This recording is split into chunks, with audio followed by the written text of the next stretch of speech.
shaking, shaking, shaking, shaking. I drink it all. Yes, I tell you it's the rum to blame. Shaking, shaking, shaking, shaking. I drink me no party basic. Tell them it's the rum to blame. Army, army. My friend, my friend, my friend. I only want me.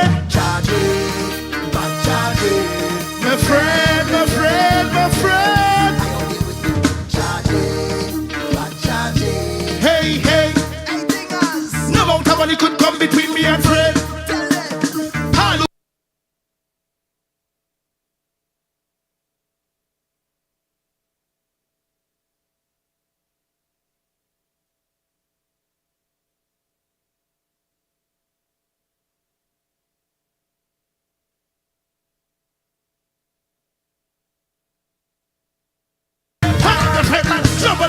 Jumble up there. Start again, sing and up there. Show them the groove we got myself. Hold up the friend and jumble up there. Start again, sing and up there. Show them the groove we got myself. Yeah, yeah. Wanna drink in an army? You ready? We wanna drink and party. No bad weather stop way. Army is the life of the party. Live your life how you want. Jump, jump. Whole day say we out and bad. Whole day say we drink out the bar. Whole day cause we light on hard. Whole day we go. Whole day and every night is different. The best way to release your stress. Whole day we go party. Viking ding dong. Wanna drink it? Start it here.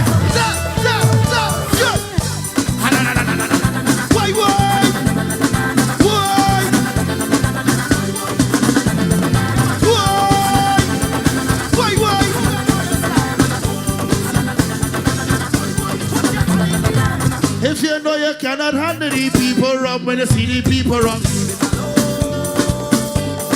Hear what I tell you? When you see them girl and them rolling up them bam bam, if you can't manage. Look, stay in your lane, but in the crease. Stay in your zone, leave it alone. Stay in your lane, but in the crease. Stay in your zone. When we tell them leave from for the professionals, leave drinking for the professionals. I love see them girl with the big bam bam. Roll it!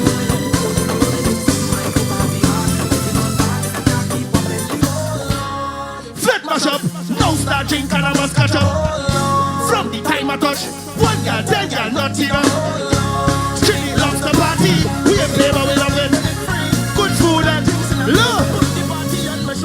Cause we out from yeah, the vibes, yeah, yeah. Army, we outside. All who drinking something, put your glasses in the air. 1, 2, 3, what's record? We don't come out, we don't come at all. Just dance. Things nice when the girl them bubbling. We don't come at all.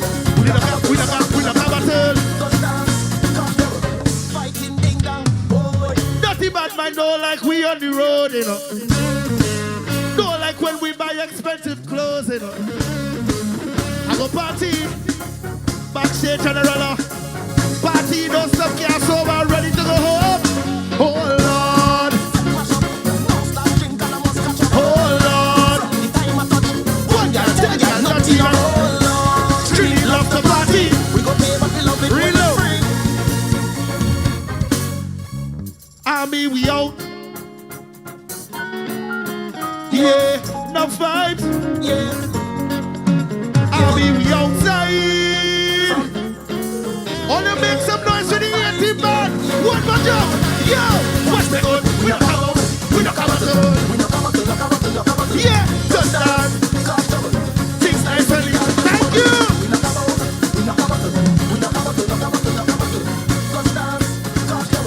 Things nice when the girl them bubble it.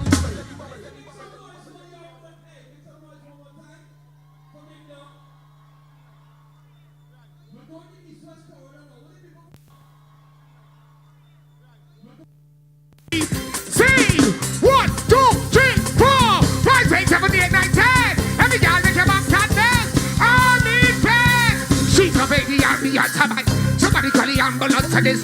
I just went long and they really come. Lobe. When I say what are you doing, you say who does that? What are you doing?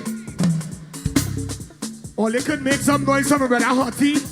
Or they make some noise for me, brother Hottie.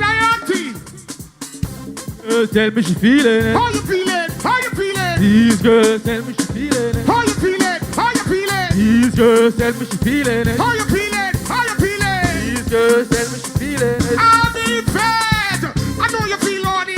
When I 3 o'clock you say you want me. And the thing look wet like tsunami.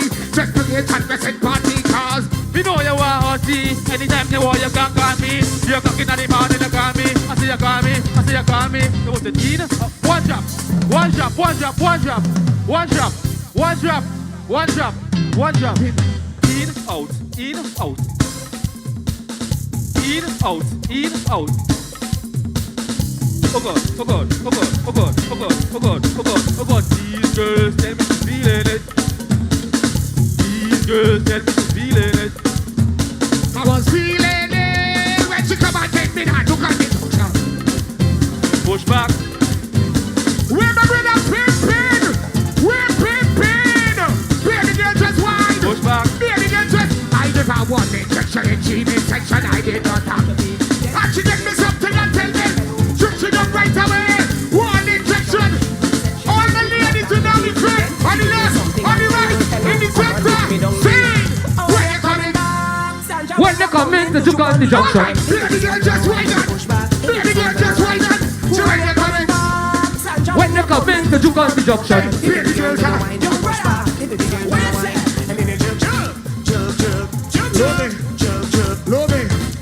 Lobe, pimpin'.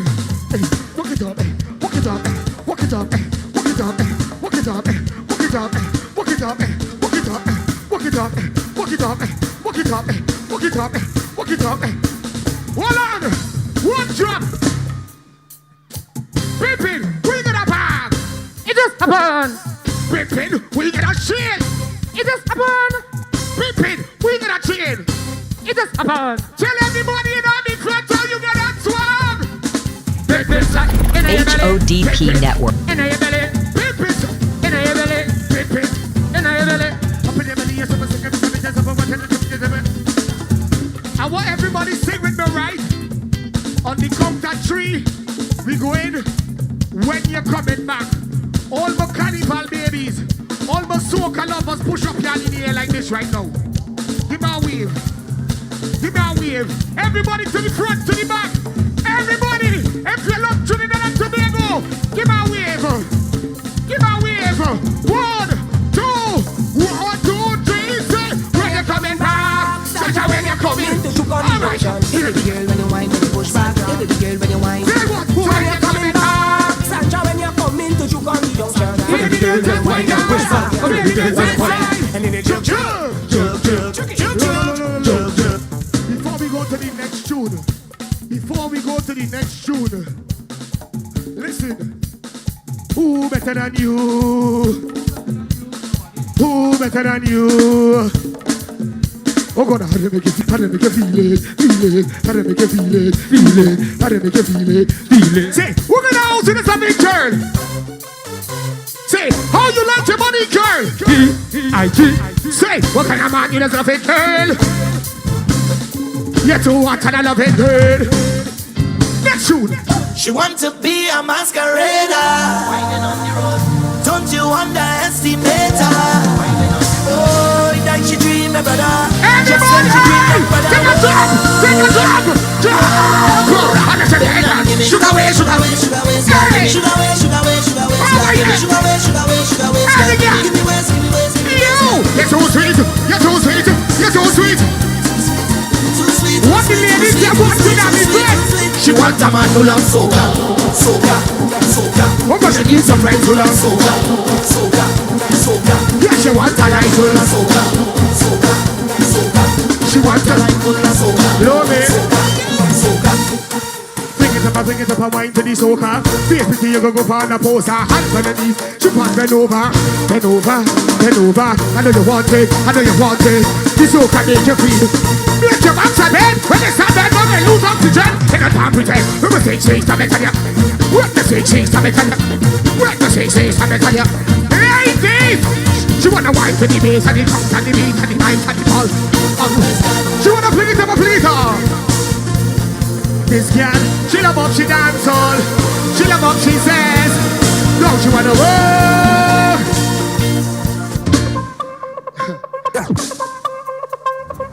Could I bring on another brother? Enter any chuck the lovers inside the army fed. I want to bring on my brother. Yo! Nishan! Hey! Hey team! Here we go! Yo! Army! What are you doing? What you say? You're like hard bong in your waist, hard bong in your waist, take hard bong in your waist, hard bong in your waist. You're like hard bong in your waist, hard bong in your waist, take hard bong in your waist, hard bong in your waist.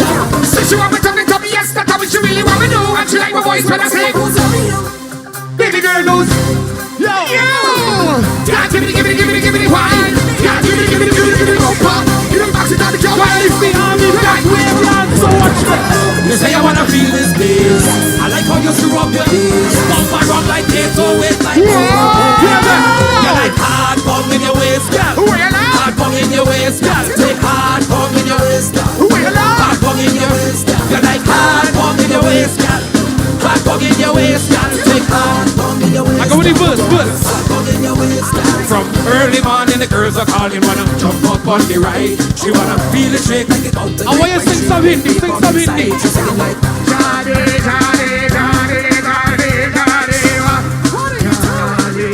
Yo! you say you wanna feel this bass. I like how you She rub ya. bump her up like it's a wet like boom, boom, boom, boom, boom, boom. You're like hard bong in your waist, girl. Hard bong in your waist, girl. Take hard bong in your waist, girl. Hard bong in your waist, girl. You're like hard bong in your waist, girl. Hard bong in your waist, girl. Take hard bong in your waist, girl. Low. If you feel proud to be a Trin, go in right now, put your two hands in the air, let me see you.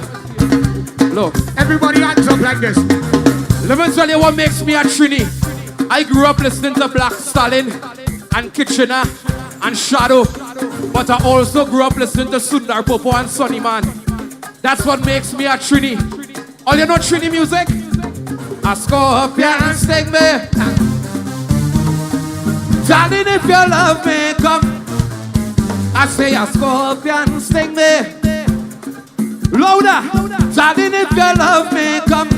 The next one is go. Tell me the number are you playing me, darling. When we gonna meet up? Everybody say, darling, when we gonna meet up? Give my freestyle. Where are brother? You better run and come over. Wine for the thing and make your head get sober. Start to go, you bubble up and bend over. What are you doing? What are you doing? Wibble like a nibble like a dabble like a jingle like a fiddle like a fiddle, girl, you know the evil. I make you cry.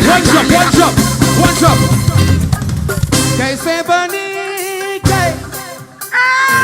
Can say bunny? Turn up your hand like this. For Lord, even not chutney. For Lord, even not chutney. Here we go. One drop. Hey, books on the body like a trampoline. I'm a reader, but I'm like a magazine. Open the light and it's in between. Up till like a sign. Everybody, bunks. Army, wave your hand like so in the air. I like how you screw up the bump around like it's a wet like you're like hard bong in your waist, hard bong in your waist, hard bong in your waist, hard bong in your waist. You're like hard bong in your waist, hard bong in your waist. you are like somebody for your brother. All of my tight to all y'all, them scream. I love all you, the tight and the better. That's young brother from Sealots. Anybody from Sealots? Big up you. Switch it from, I want to find out something. Did anybody drink rum last night and go to work today like normal? Anybody just drink rum in the night and go to work now? Man, put your 2 hands in the air for me, please. This is the carnival season. If you drink rum and you feel like you want to stay home, let me give you some advice. All you're doing is say, boss! Akira! Go! Everybody's jump!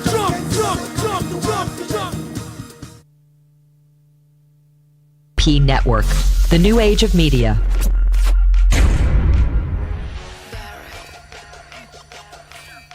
The Aisha Wells Show, hosted by the dynamic Aisha, Queen of Talk Wells. This live show airs weekly every Monday, Wednesday, and Friday during prime time.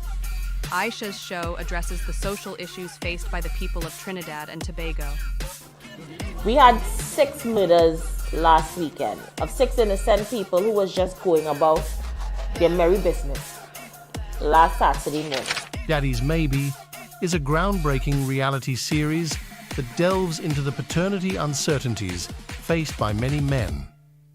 We have created a platform that supports men, offering a place where their voices can be heard and action can be taken in their defense. He and his wife is pressurizing me, right, claiming that the child is not mine. At my age, to have a young wife, this is life, and sometimes life just like it. Not all man could start man take a good horn and kill.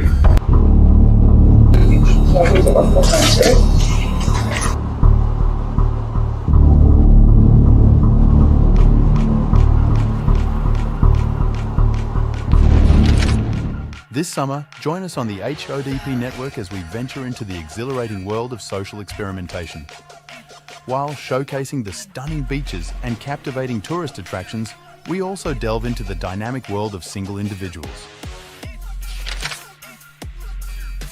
Grind My Gears is a dynamic and engaging segment where individuals can vent about any topic that annoys or frustrates them.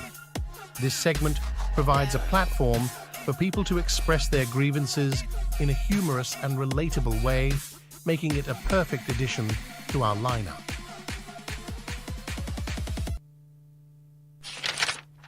Let's play. Go to any of our social media platforms and make a post tagging your friend about a Java memory that you all shared. Your name will then go in a pool. If your name was selected, our team will then contact your friend to see if the memory was true or false. If it's true, you will win a grand prize. Let's play. Friends, we invite you to join us for the Gospel Truth every Sunday at 6 a.m. Our beloved Pastor Lois will minister the word.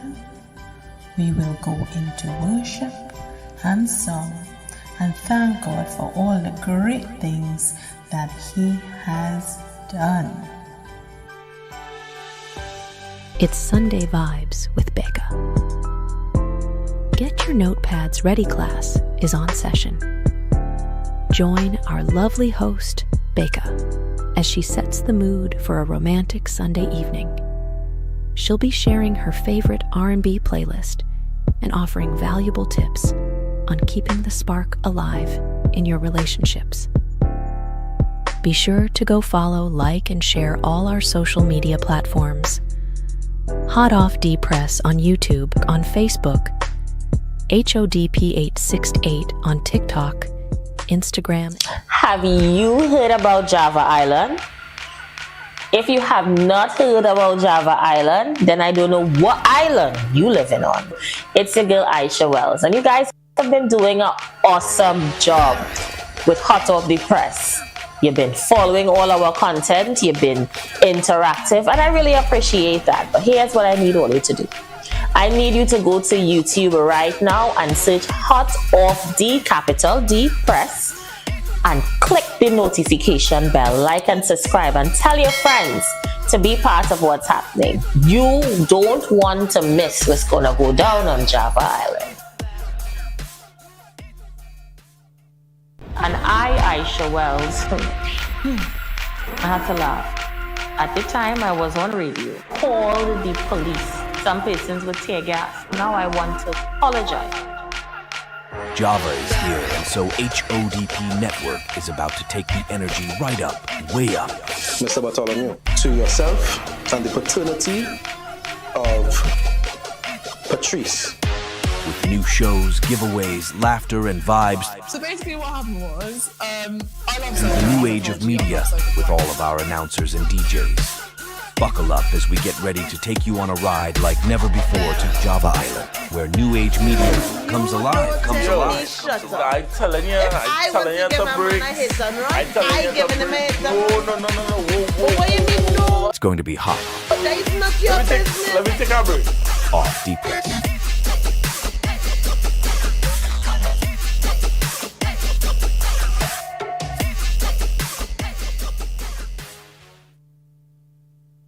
What do you look for?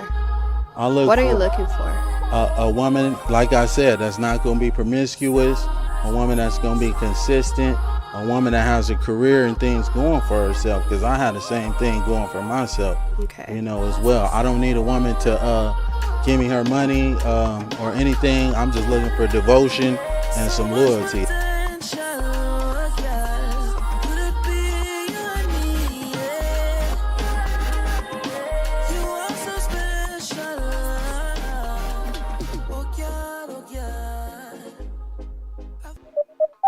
Tune in every Monday, Wednesday, and Fridays for The Aisha Wells Show on the HODP Network.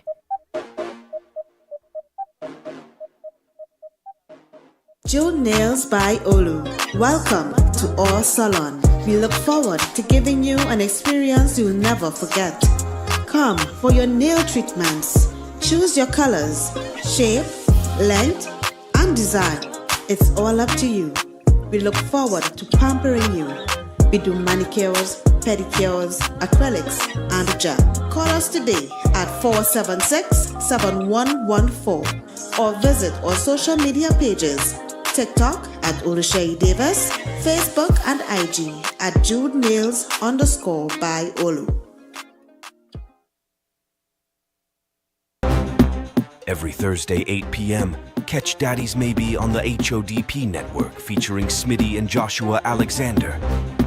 You don't want to miss it, to miss it, to miss it, to miss it, to miss it, to miss it.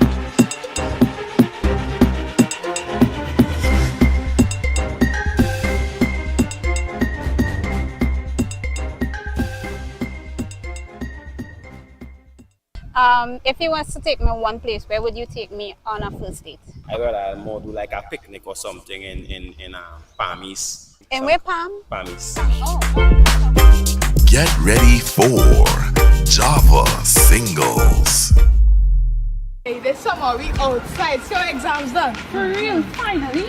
Time to get crazy out there. We gonna be Java Island though. Of course. We must.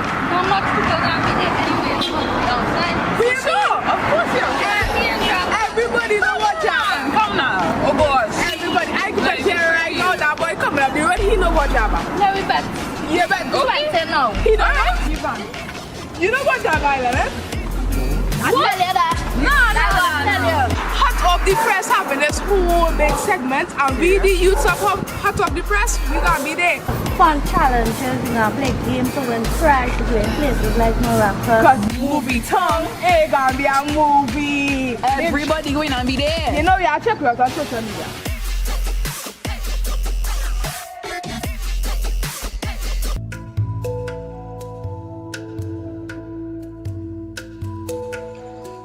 At Cocoa Tree Realty, our team of experts are ready, willing, and able to provide you with quality real estate services. We understand your needs and find you that perfect apartment or house rental that you have been looking for. Our range of services include property sales, property purchases, property management in both the residential and commercial areas. Give us a call today at 741-9712.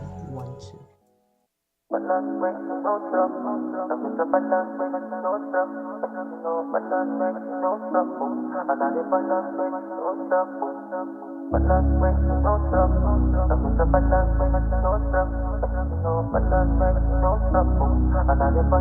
Charm on the beat. 7 a.m. to 4:30 p.m. Monday to Friday and close on public holidays. We sell phone cases, iPhone 6 to 15 Pro Max and the Samsung A1 to A74 and S8 to S24 Ultra. We sell tempered glass, iPhone 6 to 15 Pro Max and Samsung A1 to A74 and S8 to S24 Ultra. Sell cases and tempered glass for tablets, accessories, stationery, photocopy, printing, cell phones and tablets. We also sell speakers. For more info, call 270-7072. Email webustech@gmail.com or follow us at WeBusTech on Instagram and Facebook.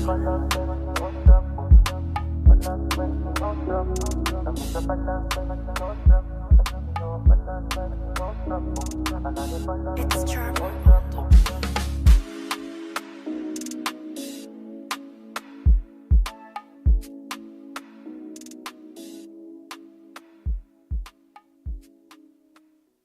Zia Trucking Services Limited. Every size of truck for every size of job.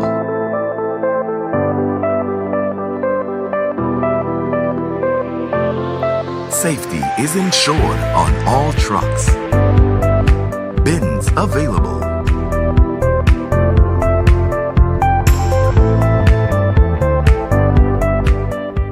Zia Trucking Services Limited. We move A to Z with ease for the best, safest, and most reliable transport service. Contact us at Zia Trucking Services Limited at gmail.com. Telephone 487-0477, 473-4122, or 483-8741. Or visit us on Instagram at Zia Trucking Services Limited. Zia Trucking Services Limited. We move A to Z with ease.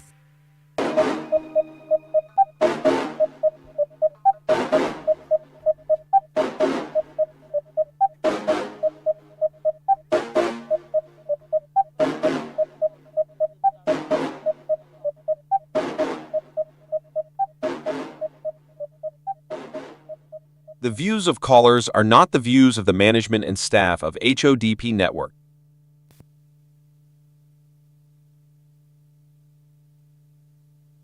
Conspiracy that blows the mind of sane people. And I suspect that all of us in here are sane. It is unthinkable that somebody would plan to kill an entire people. See, you couldn't think like that. But don't you think that others don't think like that? We're sick and tired of being abused. We're sick and tired of living in fear. We're sick and tired of being manipulated. We ain't gonna do it no more. Them killer prophets every time them try educate us. They organize a big pandemic. Tell me what's the purpose? Really? Is it to implement a global currency? Crush small businesses, global dependency. Rockefeller, Bill Gates, where is your humanity? What's the side effects of your 5G? Depopulation for the masses of society. Microchip in every human body. False injection make them kill Papa Berkeley. Ask them why them kill John F. Kennedy, Malcolm X, Martin Luther King, Dr. Selby. Pharmaceutical companies gotta make money. Get the youths awake, awake, awake. How much more pressure that we really going to take? Awake, awake, awake. Please unite for the children's sake. Awake, awake, awake. Open up your eyes, see the true enemy. Awake, awake, awake. Please unite for the children's sake. at the sky high and raise the prices so we can buy. Then say the economy bad, what a damn lie, what a damn lie. So tell me who is benefiting from all this? They don't look like me and you. And then them call a Gentile a Jew, introduce COVID to destroy revenue. And this near on them movies have a preview. Whole heap of distractions, them not have a clue. Ready yourself for them digital system. Detach your phone cause the buggers them listening. I'm telling you about martial law. Democracy was to oppress the poor. Have you chasing occupation while them prepping war? Speaking the truth and them radiate ya. So awake. How much more pressure that we really going to take? Awake. Please unite for the children's sake. So awake. Open up your eyes, see the true enemy.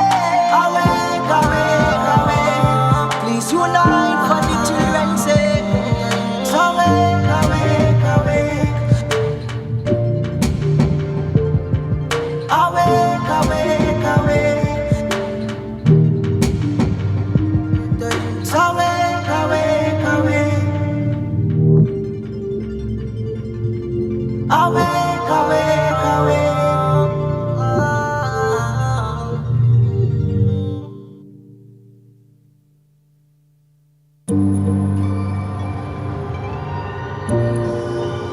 This is a conspiracy that blows the mind of sane people. And I suspect that all of us in here are sane.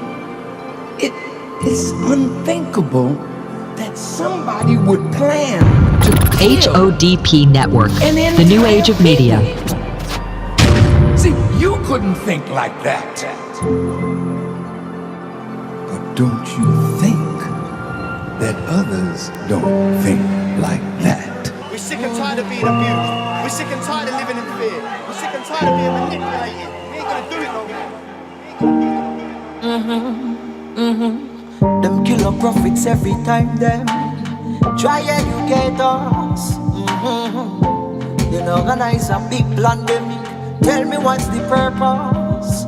Really? Is it to implement a global currency? Crush small businesses, global dependency. Rockefeller, Bill Gates, where is your humanity? What's the side effects of your 5G? Depopulation for the masses of society. Microchip in every human body. False injection make them kill Papa Berkey. Ask them why them kill John F. Kennedy, Malcolm X, Martin Luther King, Dr. Selby.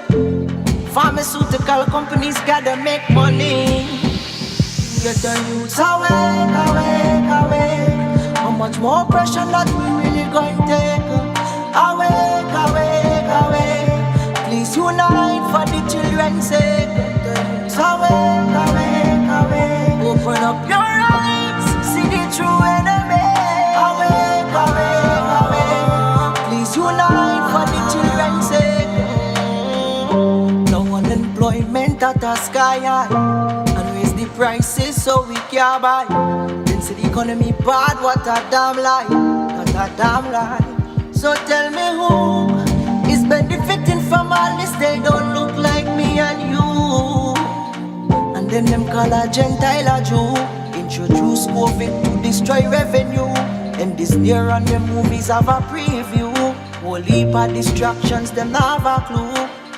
Ready yourself for them digital system. Detach your phone cause the buggers them listening. I'm telling you about martial law. Democracy was to oppress the poor. Have you chasing occupation while them prepping war? Speaking the truth and them radiate ya. So awake. How much more pressure that we really going to take? Awake. Please unite for the children's sake. So awake. Open up your eyes, see the true enemy. Awake. Please unite for the children's sake. So awake.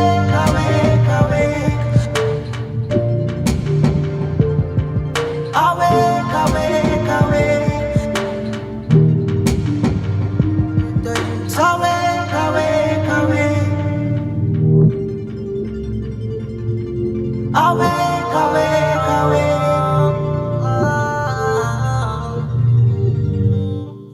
So let me start off by saying a very special good evening to you, Republic of Trinidad and Tobago. Top of the evening to those of you locking us down right now on the World Wide Web. Whether you're listening to us on the Zeno app or you're listening to us on TikTok, on Instagram, on Facebook, on YouTube, whatever platform you're listening to me from this evening, I say thank you so much for choosing me. My name is Aisha Wells, and I'm in your company until 9 p.m. So much is happening in Trinidad and Tobago, and we are about to get into some of it. Before I jump into today's issues, let me take the opportunity to ask you to share the live. I want to say special evening to those of you viewing us right now on our Facebook page, like Maria Smart. Maria Lyons is on the inside, Sherry McIntosh, Allison Boyce, Angela Joseph Richards, Tuna Puna Williams. Good evening, Miss Tuna Puna. Alana James, good evening to you. To those of you on the live, I say thank you guys so much. Remember, when you get in, to like the video, share the live, let people know that we are here. That's how we're looking on Facebook. I'm going to go over to YouTube right now and see what you guys are saying on YouTube currently. Okay, the YouTube is nice, up and running. Rennie Lewis, Kemraj Ramcharan. Maria Lyons is also on YouTube. Donna Ramlochan, Junior Diaz. Thank you guys so much for being here. Remember to like and subscribe, click the notification bell so whenever we go live, people can know that we're here. So before we start today's show, I want to send out condolences to the family of Ruby Gem, known in the media world, Adana Jules, known to me as a classmate, a schoolmate. And of course, condolences go out to her sisters, her mother, and her children. For those of you who know Ruby, knew Ruby as a talk show host on 104.7. And she, of course, made viral videos during the COVID-19 for her stance with the anti-vax protests at the Queen's Park Savannah. So let me jog your memories. Check this out.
You're not leaving nowhere.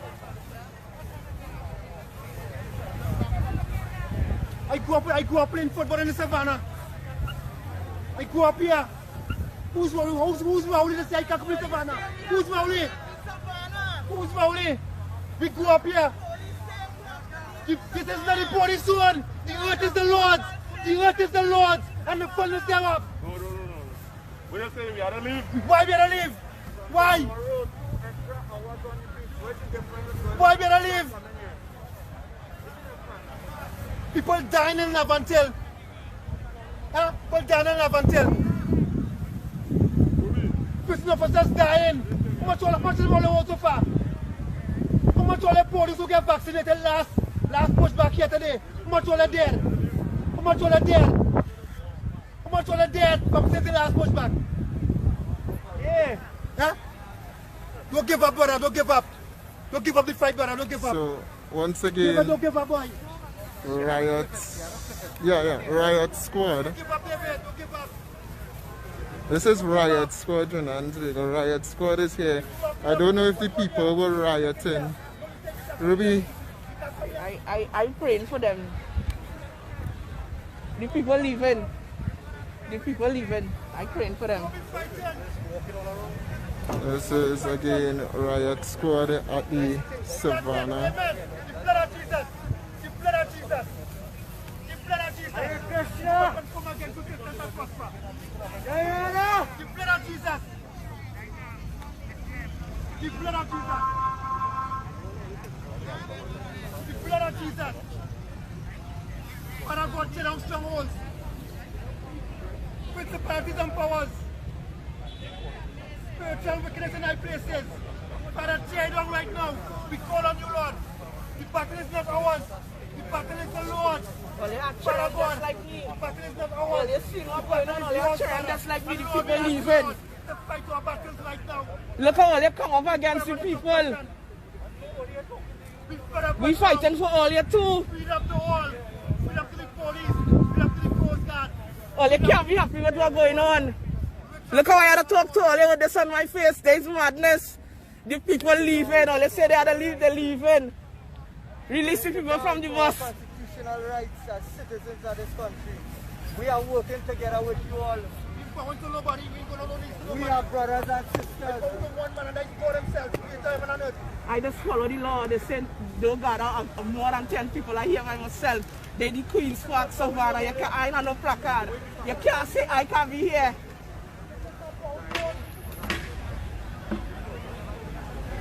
This is not Pauli on. Pauli is 17. There's nobody good and dead. Who the hell is Pauli? I'm 17-year-old man. Tell you what the government does. I can't believe this police. I can't believe this. We are saying no to forced mandatory vaccination. Triple murders. Murders all over the place. Robberies all over the place. We are saying no to the infringement of our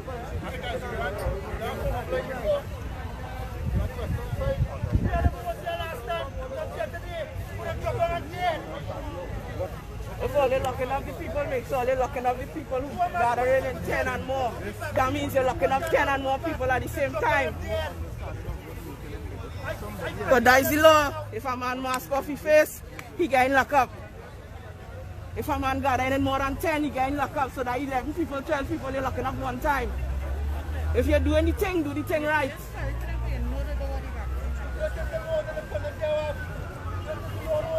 I'm not breaking a law by doing Savannah. Why you running? Why you running? We do nothing of work. Why you running?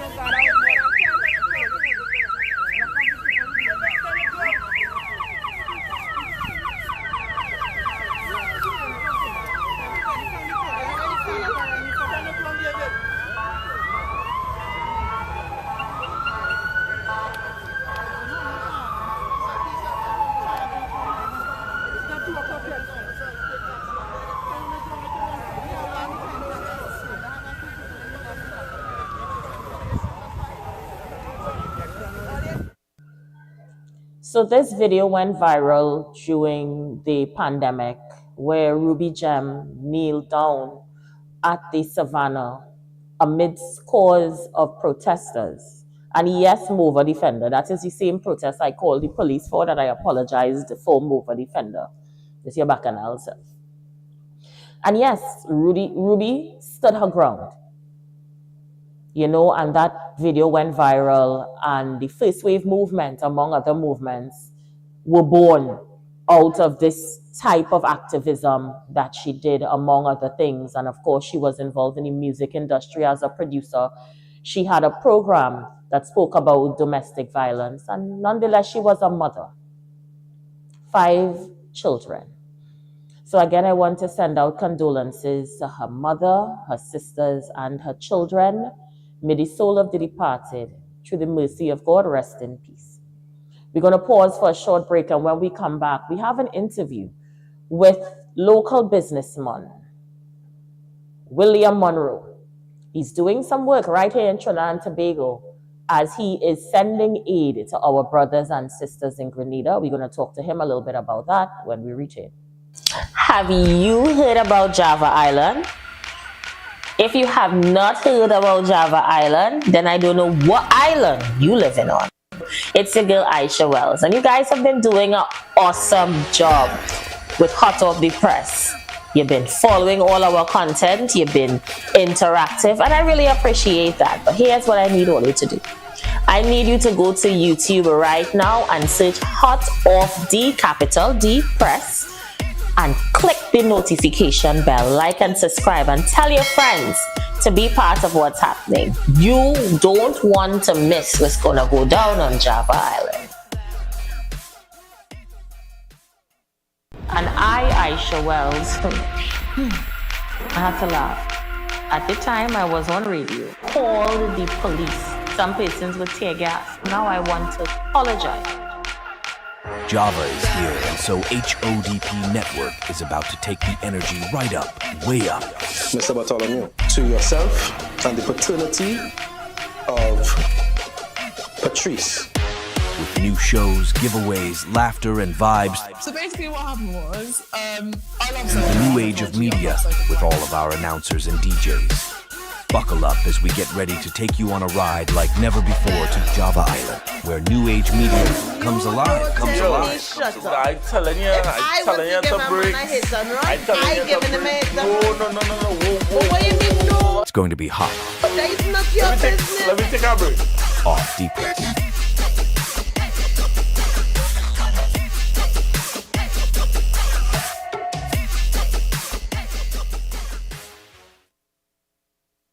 What do you look for?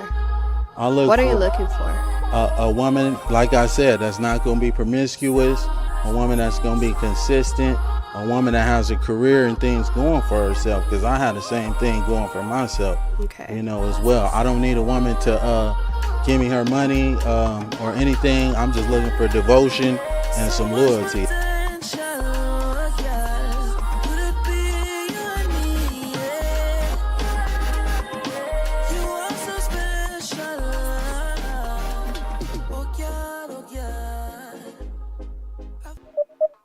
Tune in every Monday, Wednesday, and Fridays for The Aisha Wells Show on the HODP Network.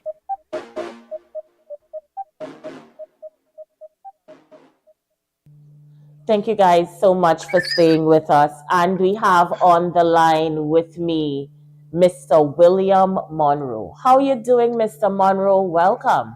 Hello, Aisha Wells, and family and all the listening audience of the program. At this time, good evening to each and every one of them.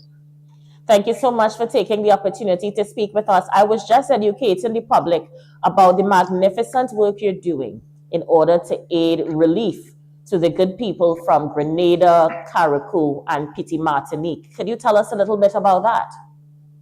Well, what I'm trying, but for that matter, remember in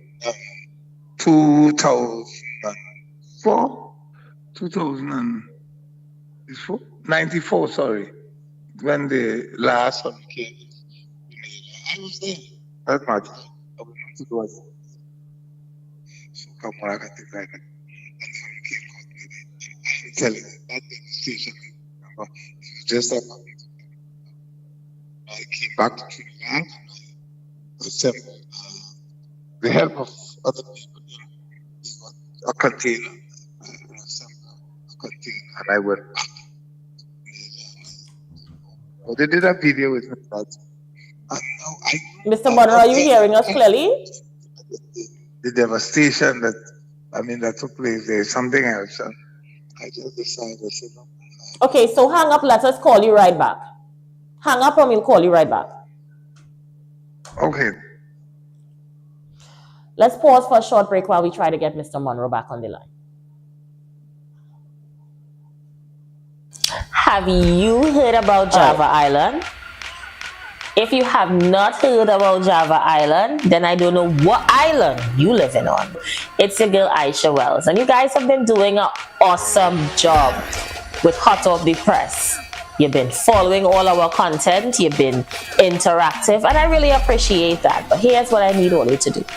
I need you to go to YouTube right now and search Hot Off D, capital D Press, and click the notification bell, like and subscribe, and tell your friends to be part of what's happening. You don't want to miss what's gonna go down on Java Island. And Aisha Wells, I had to laugh.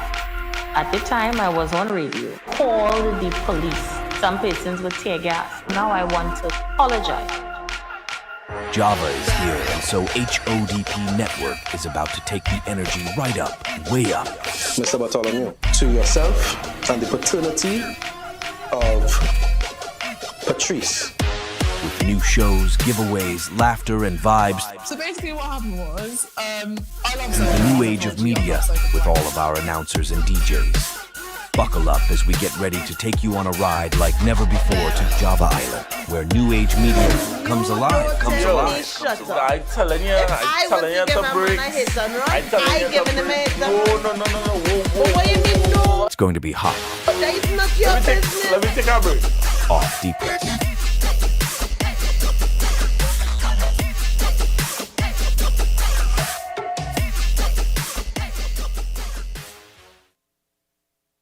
Thank you so much for staying with us, Mr. Monroe. Can you hear us loud and clearly now? All the time. Perfect. Yeah. Thank you so much. So, Mr. Monroe, could you tell Trinidad and Tobago and the world by extension about the good work that you've been doing to supply aid to our affected brothers and sisters?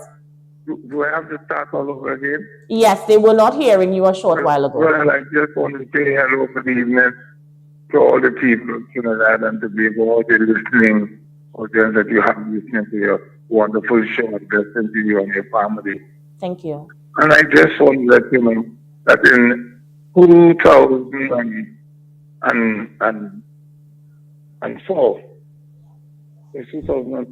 yes, that was the last hurricane that had in Grenada, and I went there. That I was involved with this program. I went to do an event there, and I get caught there. It was terrible. And the morning when I got up and I look at that devastation, whose fingers come out at night.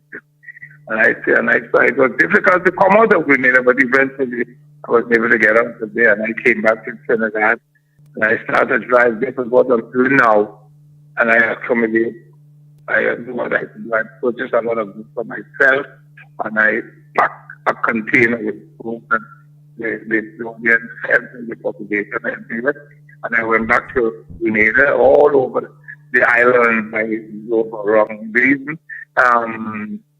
GBN in Grenada, they did a video of that for me, with me in Grenada. And so now when I see what happened to Carriacou, the sister island is like Trinidad and Tobago, Grenada and Carriacou, so that is my home country. So I'm now organizing a drive, preparing to accumulate a container to pack it and take it to Carriacou. And I must say, I have to thank Randy Glasgow as a thank him. He gave us a lot of things. Iowa George, I must say today, Winston Peters and a lot of things today. Greg Fernandez and a lot of things. A lot of people promised and some dropping off and things. But what I'm looking for is not no clothes, because the last time when I went to Grenada, people spent a lot of old clothes that clothes that they wear and all kind of things. I don't want that. I want food stuff. It could be non-perishable, you know. Awesome. Water, tin stuff, macaroni and all those, what the things that the people need. How can persons get these items to you? Can you tell them where are the drop-off points and between what hours? That is a Redhead in St. James Shopping Center. At my mall in St. James. Yes. Redhead Shopping Center. Everybody knows in St. James. Yes. Mm-hmm. And it open from 8 to 8. Mm-hmm. 8 in the morning to 8 in the evening. Right. Is there a lot of damage was done to the affected area, Mr. Monroe? How are the people coping? In Carriacou? In Carriacou, yes. But you haven't seen the video? I'll send a copy of some of the video. They tell you 95% of the houses badly damaged. Wow. Thank God you didn't get much loss of life, but it had, I think it's 1 or 2, but it was not in terms of life saving. Thank God for that. Wow. They didn't know that. But the people need, and that's a way for a long run, you know, because it's not just, I mean, after this, when I come back, I'll see what I can do again. The best of because it's so that idea, everybody know. You know too. I like to do a lot of donation and helping as much as I can. Yes. And then if something happens to my own job, I have to stand up and see what I can do. I have a few friends from the auction and barrels and things, all that. Very nice. So all who, I mean, they have a lot of people here in Trinidad love to give and understand what happened to the people in Trinidad. So I think they're more than happy. You don't have to bring plenty, little that you have. Who could even bring one thing because we had dinner for anything. Just drop it there and you put like for the relief, just you put your name and this is towards the relief. Well, we'll pray on this, and if I leave a prayer and ask God to every hand that put something there to bless them and double for them. It's like sowing a leaf. It's like pain times, these things they come back to you bountifully. So that is how it is. Us here at HODP Network going to put some stuff together, Mr. Monroe. So to see my staff and my team, and we're going to come down and drop it off to the mall as our contribution towards your efforts. We really appreciate what you're doing. Anyone who is listening, I could tell you, or tell a friend, and if you don't have, you will have a friend that you don't have that could drop something, Yes. It's not everybody will have, Thank you but so much. Those who do that, then they will get in return, tenfold in return. Yes. Thank you so much for what it is that you're doing. Any other initiatives you have going on at this time? Any swimming to success? Now that the August vacation is upon us, what are you up to? Well, I always have, for that matter, all the children in the community could swim. Some now born in international professional swimming. Excellent. Because I did 10 editions of 75 children at each time. They had nothing to pay. I made sure they got to eat and drink and everything. Wow. And no, I started with the adults, the people who, I didn't have so much big people cannot swim. But when I started, the COVID come on, and so I know looking to start again with the children and the adults, but different program, I like to do my thing. That was because I'm not involved in Ukamuna kind of thing. And my life changed completely with that. Even volleyball and changed my life. I'm thanking for keeping me. And the people in Trinidad have been very nice to me. They treat me nice and say, people from Grenada, a young man, 17 years, so that was very, very, very good. And I thank them immensely. So I just want to thank you too for airing it. You're welcome, Mr. Monroe. What you promised to do again. So we will really be grateful to you for the extent that. We are very happy of the efforts that you have been making, and may God continue to richly bless you and all your endeavors. Bless you. You're someone good, man. I mean, you could leave Trinidad. You're not moving like that.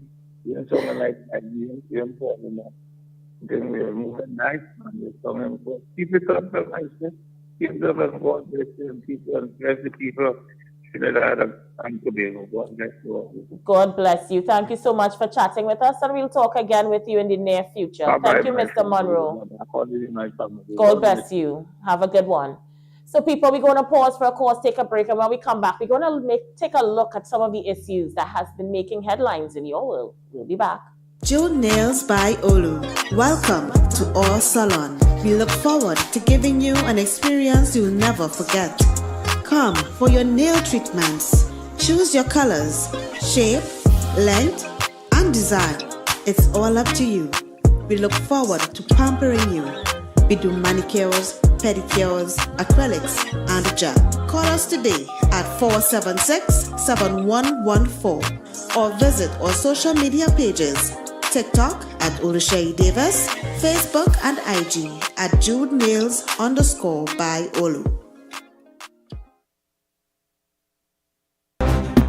Every Thursday, 8 p.m., catch Daddy's Maybe on the HODP network featuring Smitty and Joshua Alexander.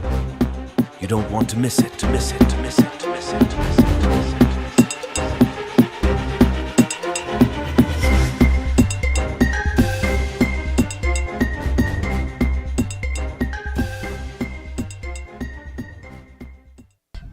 If you was to take me one place, where would you take me on a first date?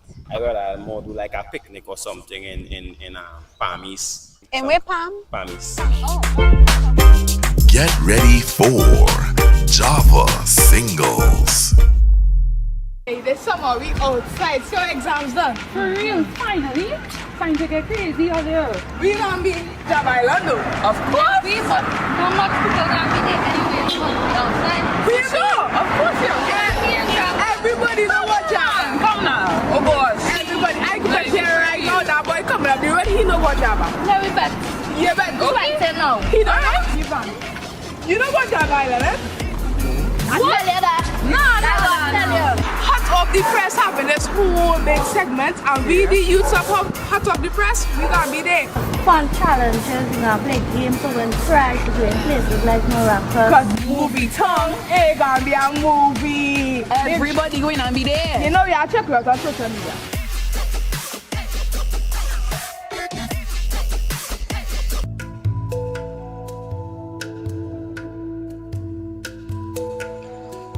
At Cocoa Tree Realty, our team of experts are ready, willing, and able to provide you with quality real estate services.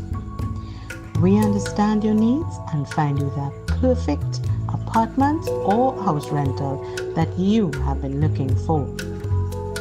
Our range of services include property sales, property purchases, property management in both the residential and commercial areas. Give us a call today at 741-9712.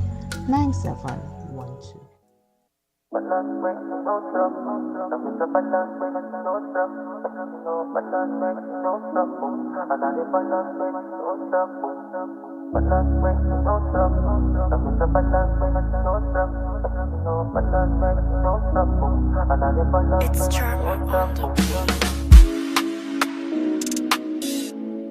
7 a.m. to 4:30 p.m. Monday to Friday and close on public holidays. We sell phone cases, iPhone 6 to 15 Pro Max and the Samsung A1 to A74 and S8 to S24 Ultra. We sell tempered glass, iPhone 6 to 15 Pro Max and Samsung A1 to A74 and S8 to S24 Ultra. Sell cases and tempered glass for tablets, accessories, stationery, photocopy, printing, cell phones and tablets. We also sell speakers. For more info, call 270-7072. Email webustech@gmail.com or follow us at WeBusTech on Instagram and Facebook.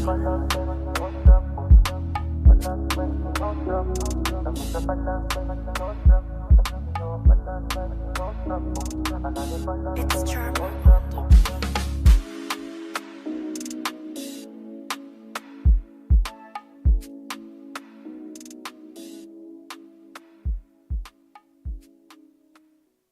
Zia Trucking Services Limited.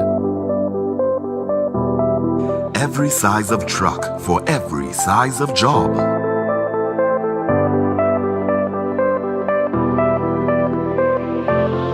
Safety is ensured on all trucks. Bins available.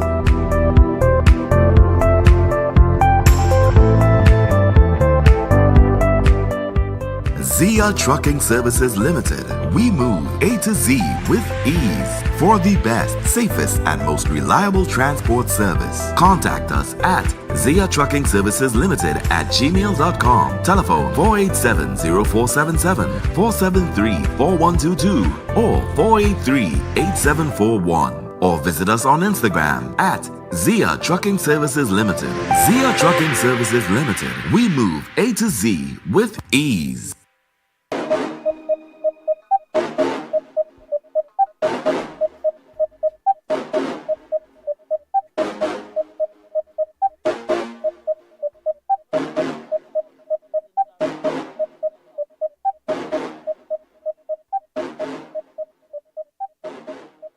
The views of callers are not the views of the management and staff of HODP Network.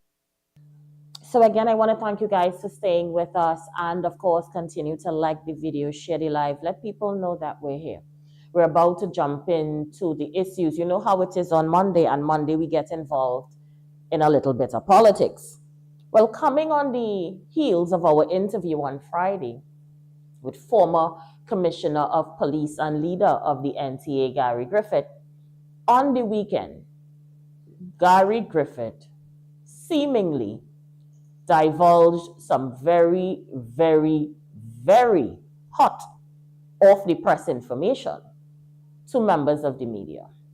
And it came in the form of WhatsApp messages. So according to the article by Anna Ramdas, dated July 6th, 2024,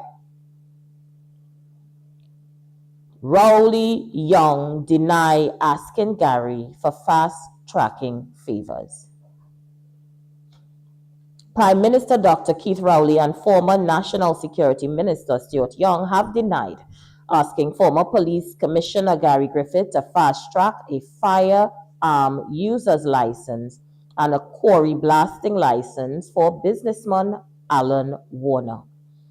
Warner and Rowley are friends, according to the article. Rowley and Young, however, did not deny there were text messages on the granting of these licenses between them and Griffith.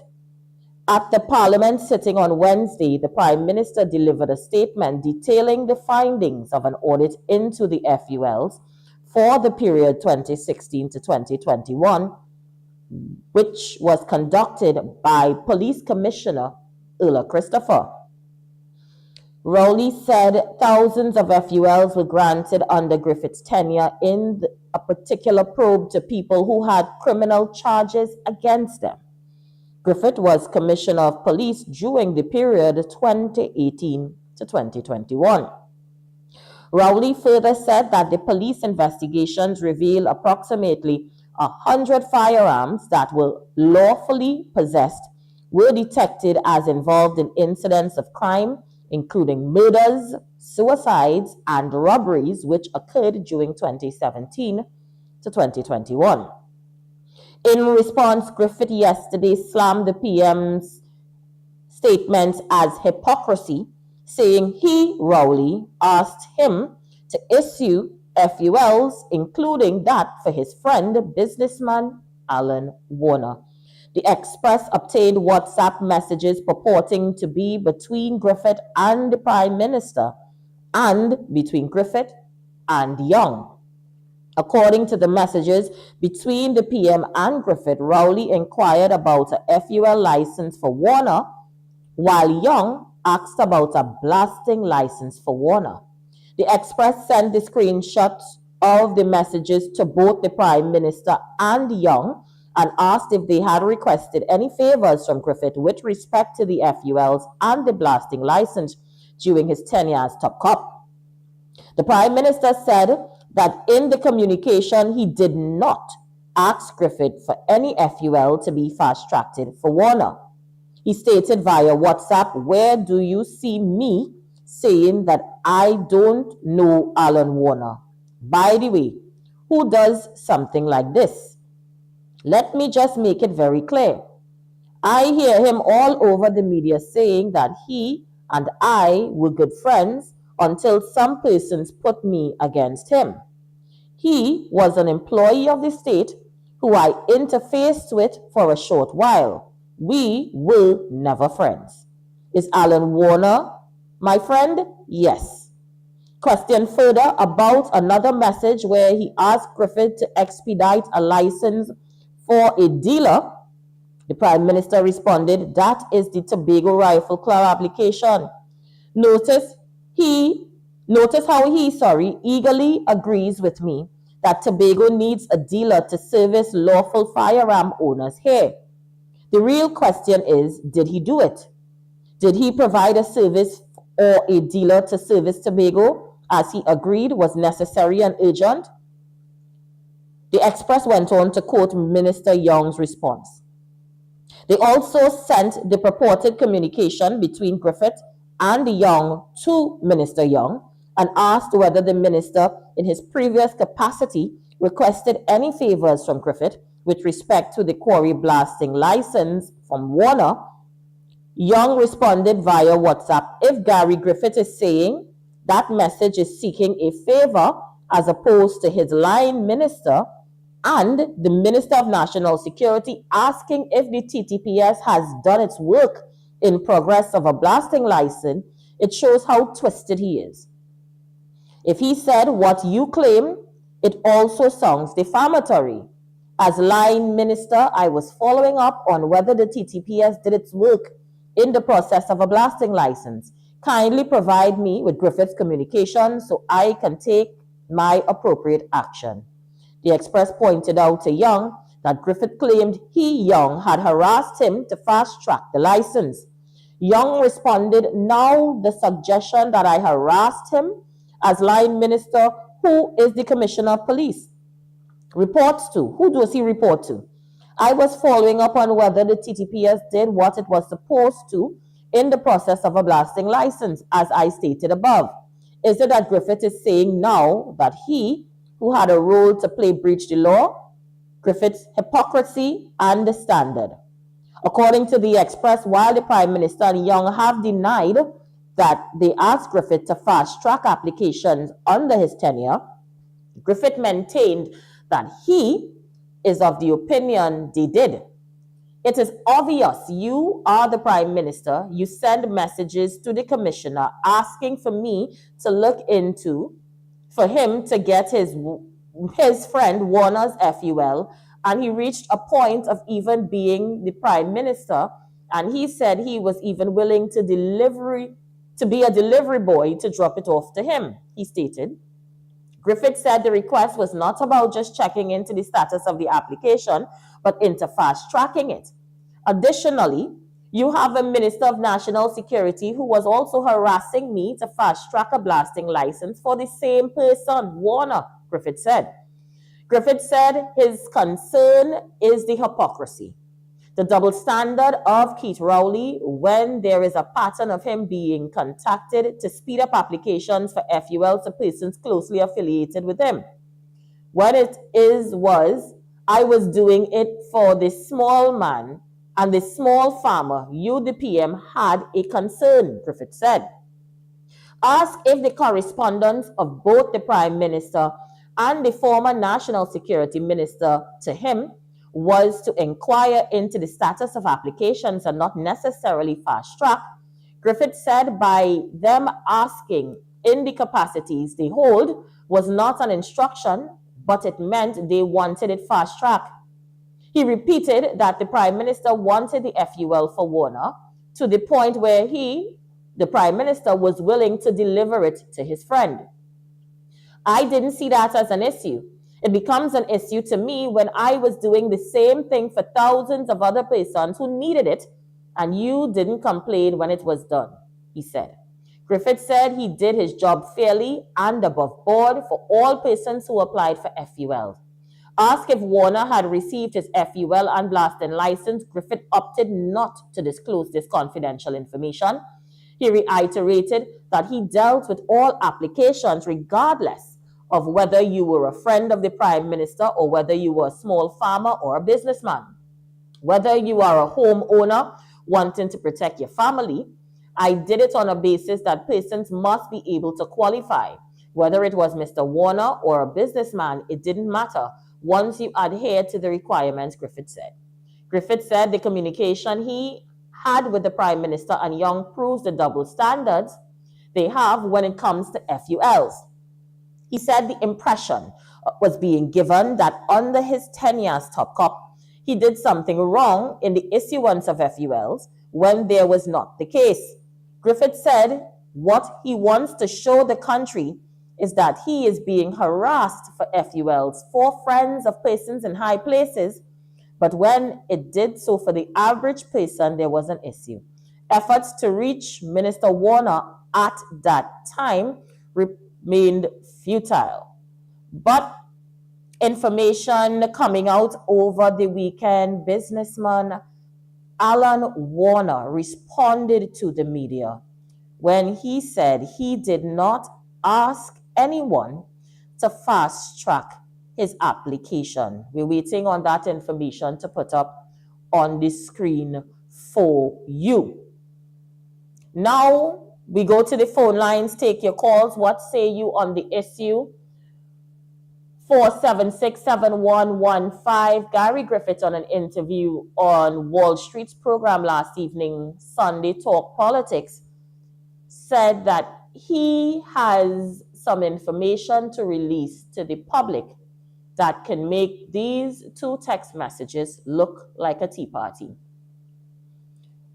Now we're wondering exactly what Gary Griffith is coming with. So we'll take a few calls on this because we continue to pay attention to what's happening, seeing that Major Roger Best, former SSA head, said coup plot is ludicrous. All that and more we want to discuss this evening. The lines are open. We are taking your calls, 476-7115, 476-7115. Send those voice notes as well to 476-7115. Remember, voice notes only. When you get time, put up the comments for YouTube on the chat so we can see it in real time. And of course, we're going to put up our question as well so you guys can answer to our poll. So you'll have an idea as to what the question we're asking this evening is and how you can respond in real time via our poll on YouTube. We go straight to the phone lines. Caller, you are live. So let me just say pleasant good night to you, Miss Wells. Hope you are well. I am well. Thank you so much. How are you this evening? Very good, very good. So it's critically clear that if the former Minister of former Commissioner of Police literally have these information, this can be, for me, an issue of misconduct in the public place, right? Tell us why. Yeah, because literally the Prime Minister has no business getting involved literally with the application process of private business owners. Regardless of if it is his friend or not, this communication clearly shows that there is a communication. Now, let me just also put a disclaimer out there, okay? I think this is a disclaimer that must be said. So far, what we are seeing here are text messages that purports to be Gary Griffith, as is being said, and the Prime Minister. What I want to know from the public literally is, I'm not seeing a number. So we don't know if there is a number that says this number belongs to the Prime Minister himself. Now, Aisha, as a person, what we are going on, however, there are hundreds of websites. Lyndon, 1 minute, Lyndon. Can you hear me clearly? However, what we are going with is that when asked by the Express this weekend, both persons did not deny that they had these conversations. In fact, I read their responses for you a short while ago. Right. Good. So seeing that that is the situation, and if the Express is confirming from the both source, then I'm convinced this is misconduct in the public space. The Prime Minister has absolutely no, and this will also mean that the commissioner as well, it can look at he is also implicating himself in what could literally be a an issue of favoritism. I don't know how the law will literally face it to this, but this is misconduct in the public place. So in other words, Lyndon, this is one the minute. problem. Lyndon, Sorry, are you saying that this is an issue for the Integrity Commission? This is not only an issue for the Integrity Commission, this also should be looked by the Police Complaints Authority, because what we are talking about here is the Prime Minister literally using using his powers that be to process something for a businessman. That's not the regular chain of command. I can tell you right now, there are businesses in Tobago, there are businesses in Trinidad who have been waiting for their firearm user's license to be able to protect their business. And if the situation is, what this literally shows is that whoever the Prime Minister was doing this for, it was an act of favoritism. It was not an act where there are 100, 200, 500 firearm users license waiting to be processed. This is a clear issue of misconduct in the public place. Now, again, we don't call it the way we call it, because again, white collar crime is not something that we take very seriously in this country. Yes, but this is a clear case of misconduct in the public place. All right, listen off here. Thank you so much. We'll wait to see the outcome of the situation.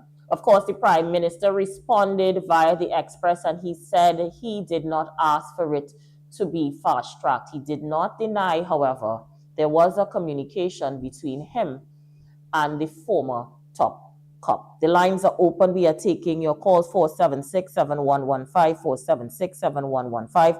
What say you on the issue?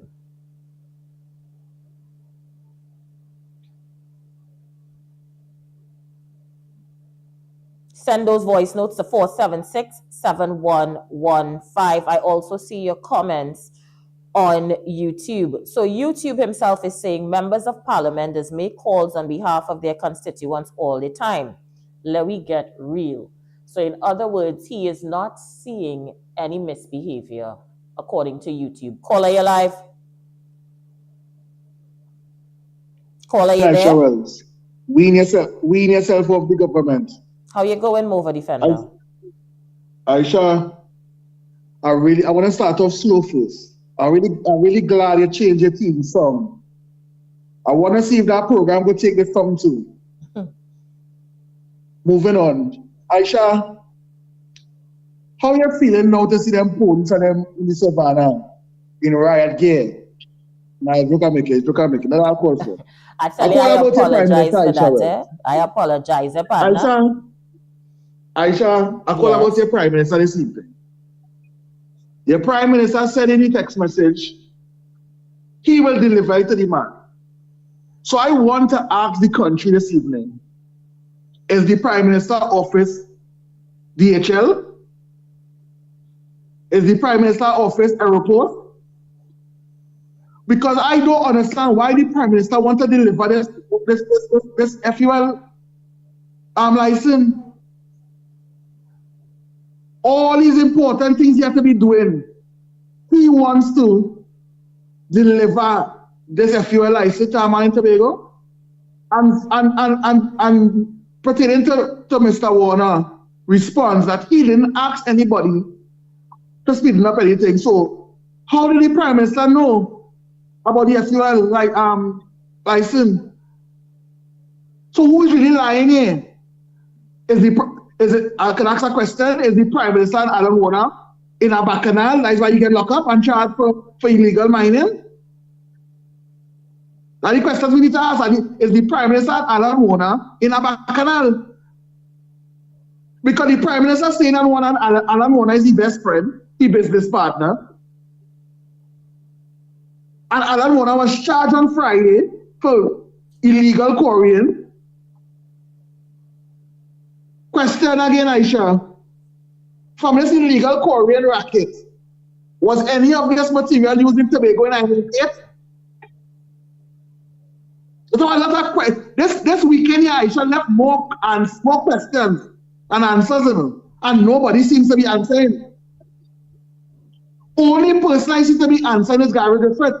Because I heard him when he said, these text messages are a tea party compared to what you have. And I'm asking the question, Aisha, was that whistleblower legislation just in time for Gary Griffith to be a whistleblower? Aisha, I was thinking, because I found it passing rather strange that of all the legislations to support, the opposition was in support of this one. Right, and a whistleblower. So I hope Gary Griffith is protected under this whistleblower law. I'm hoping he's protected by this whistleblower law. I had Lyndon Mark to bring him in. So I hope he's protected under this whistleblower legislation. And Gary Griffith, real good timing. You couldn't time it much better. But the questions I need to ask, Aisha, is Alan Warner and Dr. Rowley in a bacchanal. Because we know Dr. Rowley and Alan Warner is business partners.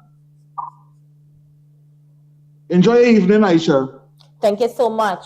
Well, we saw the opposition had a press conference last evening where their representative, Saddam Hussein, is calling on an investigation into the PM's friendship with Warner, and they're specifically addressing it to the Integrity Commission. So like I say, we wait to see where this goes. And of course, on Friday's interview, when I interviewed Gary Griffith, I specifically asked him, why we not hearing from Major Roger Best? You guys remember when I asked him that? And Gary Griffith's response was, he was in no position to respond or reply on behalf of Roger Best. But instead, he went on to talk about where he knows him from and, you know, the stature of the individual. Caller, you live? Caller, you live? Good night, Queen. How you doing, KFC? Well, you know, the election thing, you know, Gary Griffith a real bomb to drop. So, you know, Dr. Rowley and Shorty, the ass clapping. Well, Farley, I ain't going across it tomorrow.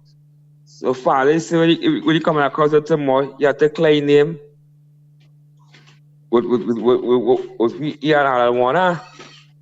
Remember, Farley and Warner something across the two. So you waiting to hear now, right? You waiting to hear? All right, we'll continue to pay attention to what's happening. So as I was saying to you guys, when I asked him about the question, instead of him answering it, because as he said, he was not in a position to answer for Major Best, he instead spoke about Major Best's reputation. Hello, you live? Good night to you, Aisha Wells. I am not taking any calls from Kingsley. Yeah? So I was in no position to answer on behalf of Roger Best. That was the response of Gary Griffith. However, we're seeing now Roger Best is coming out and talking about what he had to say based on the allegations made. In fact, Roger Best is saying the mention of me leading a coup or any form of destabilization is not only preposterous, it is ludicrous. So in other words, after I raised the issue on Friday, Major Best is running with it. He has something to say. Would he say more? We don't know. We can wait to find out. But seeing that he raised the issue, analysts is now asking the question, who is lying and who is telling the truth? According to the Guardian headline, put up the headline for me. According to the Guardian headline, who lied? Analyst wants PM to clarify SSA coup plot claims after strong denial by former head. Tell me when you get the headline. So analysts, literally political scientists and analysts are calling for a clarification on the coup plot now that Major Roger Best has broken his silence? Will we see more from Major Best or any sort of clarification on the issue? That was the statement that he made, but this is what I want you to put up. So what we're going to do is we're going to take a small break, and when we come back, we're going to show you the information. We'll be right back. Stay with us.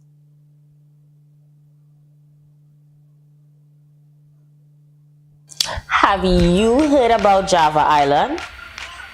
If you have not heard about Java Island, then I don't know what island you living on.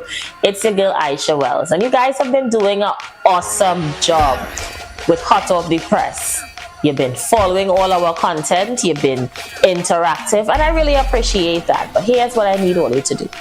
I need you to go to YouTube right now and search Hot Off the capital D Press and click the notification bell, like and subscribe, and tell your friends to be part of what's happening. You don't want to miss what's gonna go down on Java Island. And Aisha Wells, I had to laugh.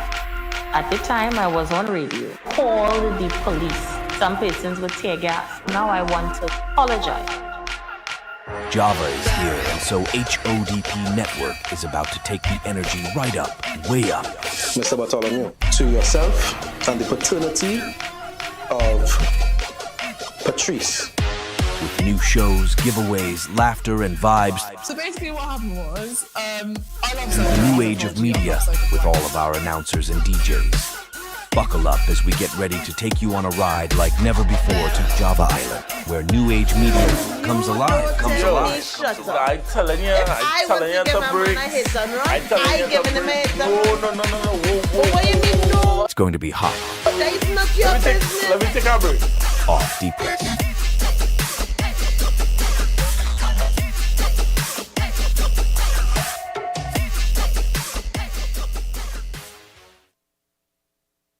What do you look for?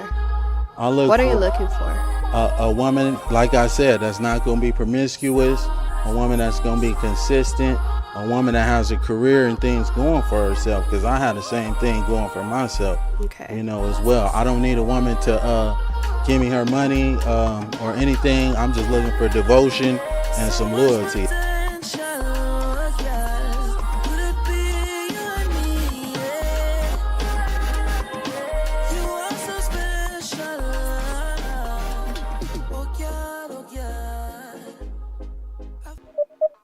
Tune in every Monday, Wednesday, and Fridays for The Aisha Wells Show on the HODP Network.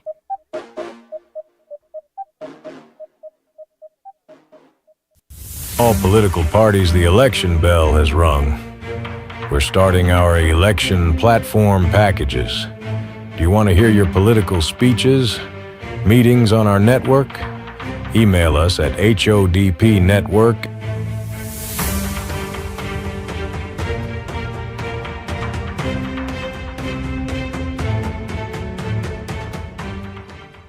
June Nails by Olu.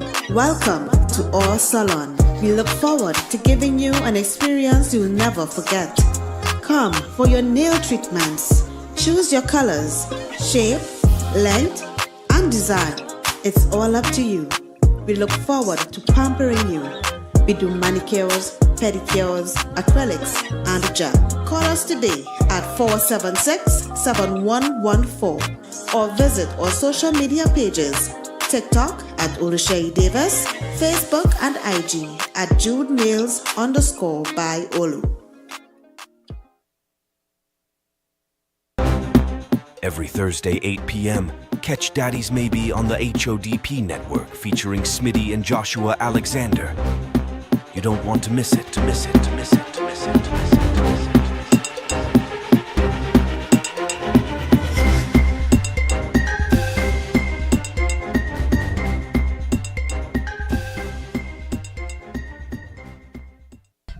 If you was to take me one place, where would you take me on a first date?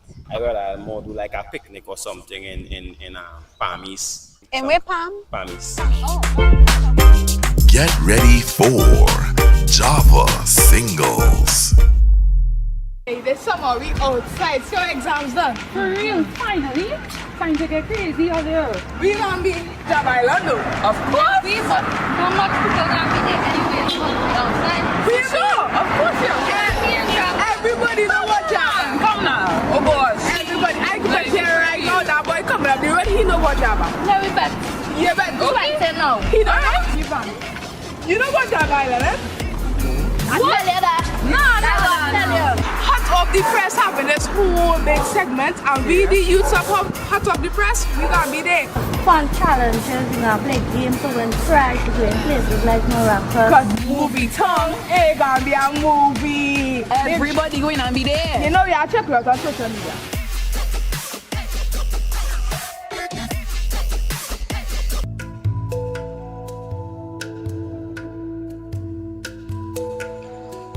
At Cocoa Tree Realty, our team of experts are ready, willing, and able to provide you with quality real estate services.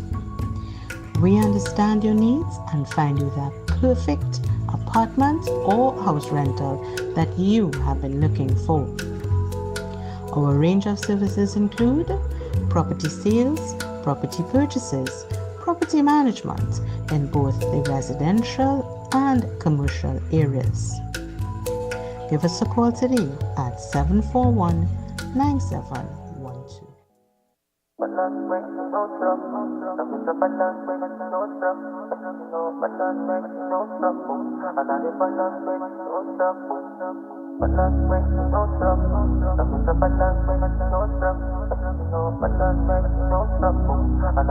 It's Charma on the beat. 7 a.m. to 4:30 p.m. Monday to Friday and close on public holidays.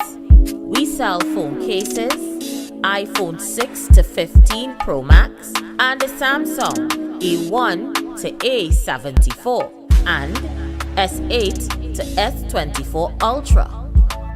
We sell tempered glass, iPhone 6 to 15 Pro Max and Samsung A1 to A74 and S8 to S24 Ultra. Sell cases and tempered glass for tablets, accessories, stationery, photocopy, printing, cell phones and tablets. We also sell speakers. For more info, call 270-7072. Email webustech@gmail.com or follow us at WeBusTech on Instagram and Facebook.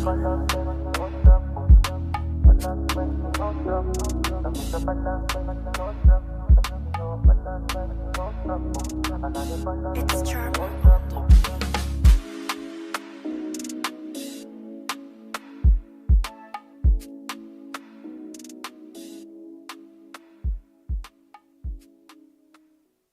Zia Trucking Services Limited.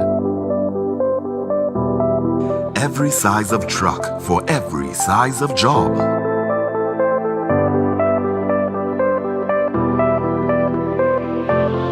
Safety is ensured on all trucks. Bins available.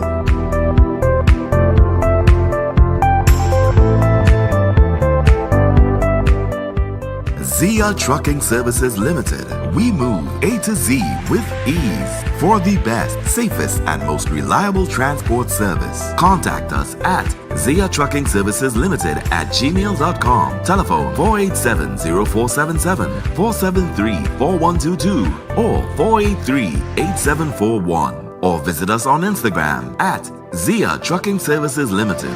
Zia Trucking Services Limited. We move A to Z with ease.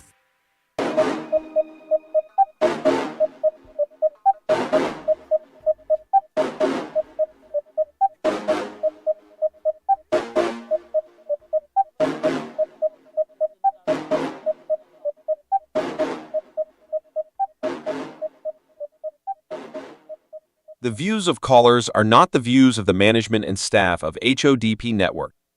All political parties, the election bell has rung. We're starting our election platform packages. Do you want to hear your political speeches, meetings on our network? Email us at HODPnetwork.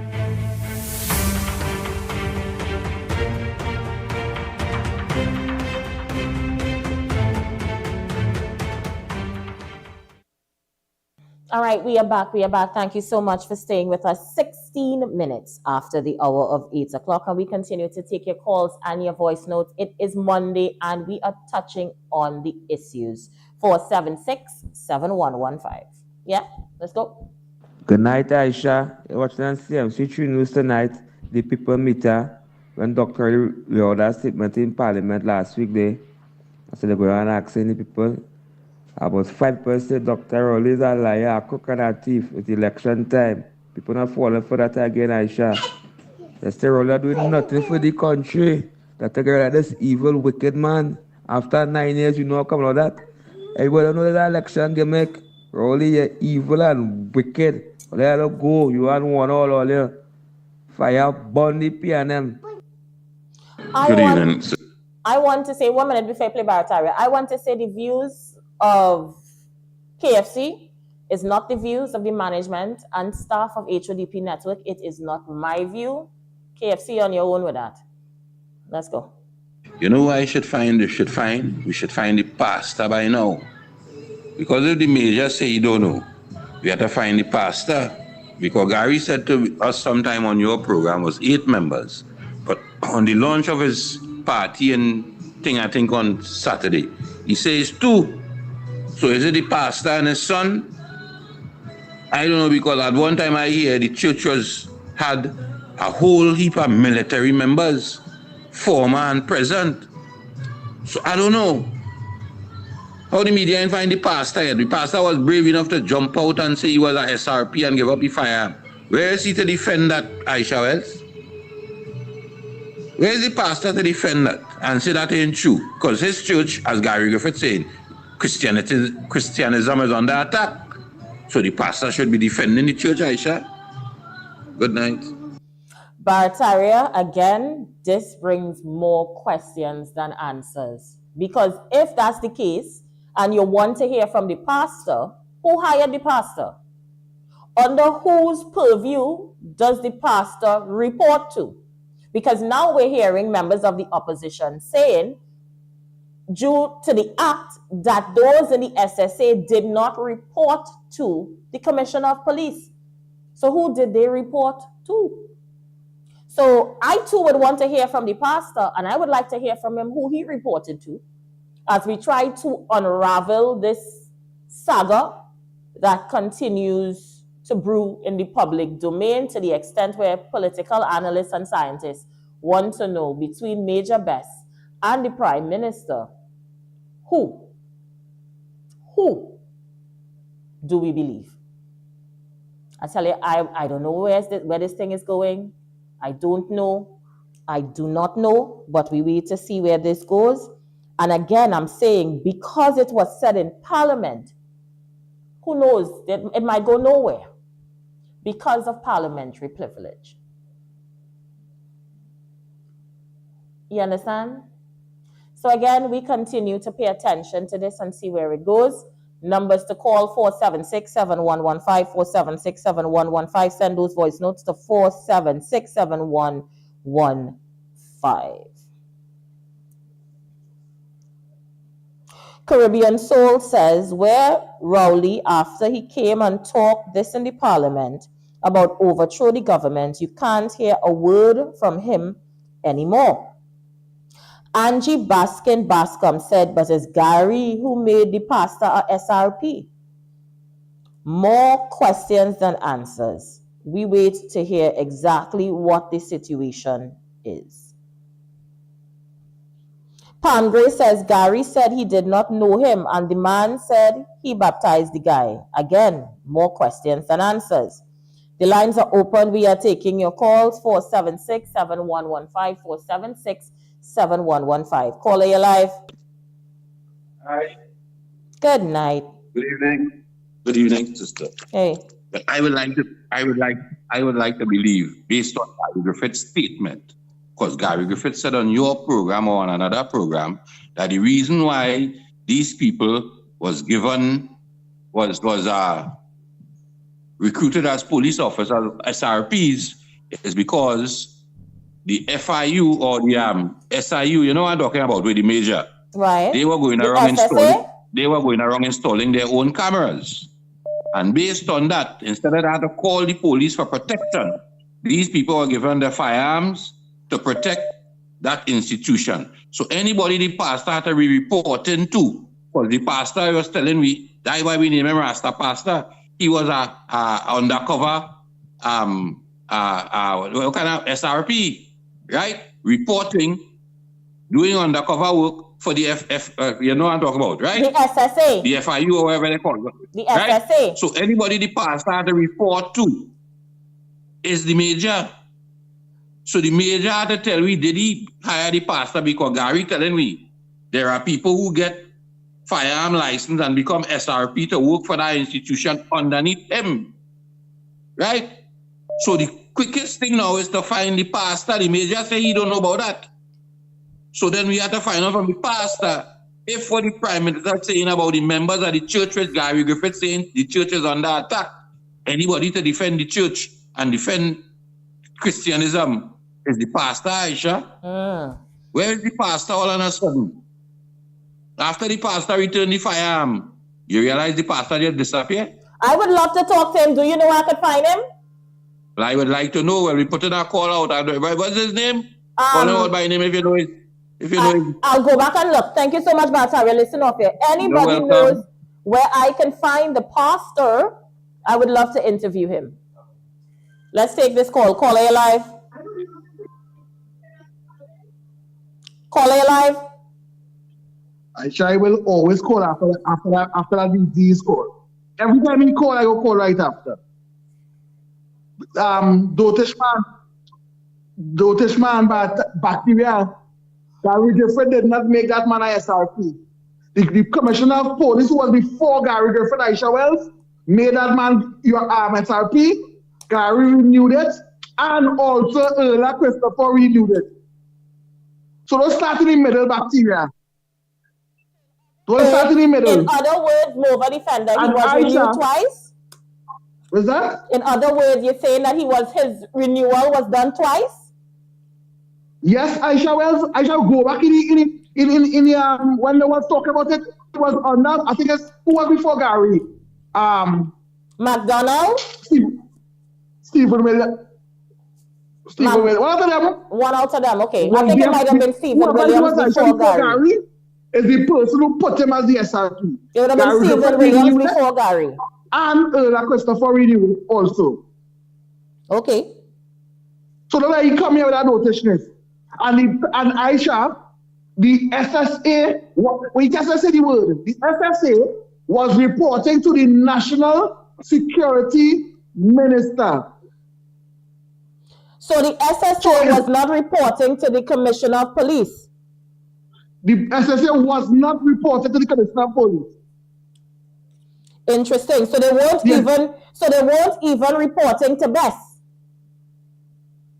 No, well, Bess is the head. Bess is the head of the SSA. Okay, so in other words, Bess also was reporting, according to what you're saying, to the minister. Yes, Aisha Wells. Any information on it, send it. We'd love to put it up. As I say, there's more questions than answers, and we're looking for answers. What you ask me? Is phone can I in and out? I said, if you can send us any information that we can put up to verify, please send it. We're looking for more questions than answers right now, and we're trying to get to the bottom of it. No problem. Thank you. The lines are open. We are taking your calls, 476-7115. Check out for voice notes. Any messages? All right, let's pause for a call and come right back. Stay with us. We'll be right back. We have a call? Let's take it quickly. Caller, you live? Caller, you there? Aisha Wells, good night to you, Aisha Wells. Hey, Kunji, where you come out? And good night to your listeners. Good night to you, Robert. Hey. Good night, Trinidad and Tobago. Aisha Wells. Hello? What's going on, Kunji? Where you come out? Well, Aisha Wells, this is my program on Monday, Wednesdays, and Fridays. I hear, and when you call, I listen. All right.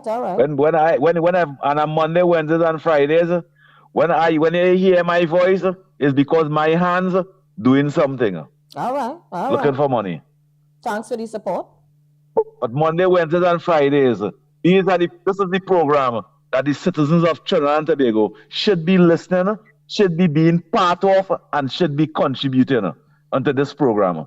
In my view, this is the #1 YouTube channel in Trinidad and Tobago. Thank you. And radio. In my view. And that is 85% facts. That is facts. I asked myself, Aisha, what kind of prime minister? What kind of prime minister the citizens of this country put in office? And what type of friends this man have? Aisha, every major friend our prime minister have in this country in some corrupted charges and things. Some corruption. Aisha, a prime minister leave Trinidad and Tobago, come back Australia to negotiate to buy boat. I don't know if that a kickback there. Never before in history that happened in Trinidad and Tobago. Aisha, our prime minister gone quite a next country to negotiate with Shell. I don't know if a kickback take place in the Minister of Energy supposed to be doing that. Aisha, in this country, our prime minister, are you crooked, Mr. Prime Minister? Kunji, I don't Mr. have Prime Minister, you go in Parliament and you telling the citizens of this country. Kingsley, I don't. They're trying to have a coup. Kunji, I don't in have this that country. Information. Hello, Aisha. Kunji, I don't have that information. Please and thanks. I asking questions, Aisha. I'm just saying, I want to put that out there first and foremost. Aisha, the Prime Minister friend is the man in the $100 million corruption, alleged corruption, oil business. He said I see friend. Alan Warner is his friend.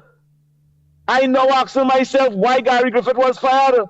Because if the Prime Minister of the Republic of Trinidad and Tobago could call the Commissioner of Police and say, hey, we still can speed up the FUL license for Mr. Warner. And the Minister of Energy could tell the Commissioner of Police, see if you can speed up this license for quarrying.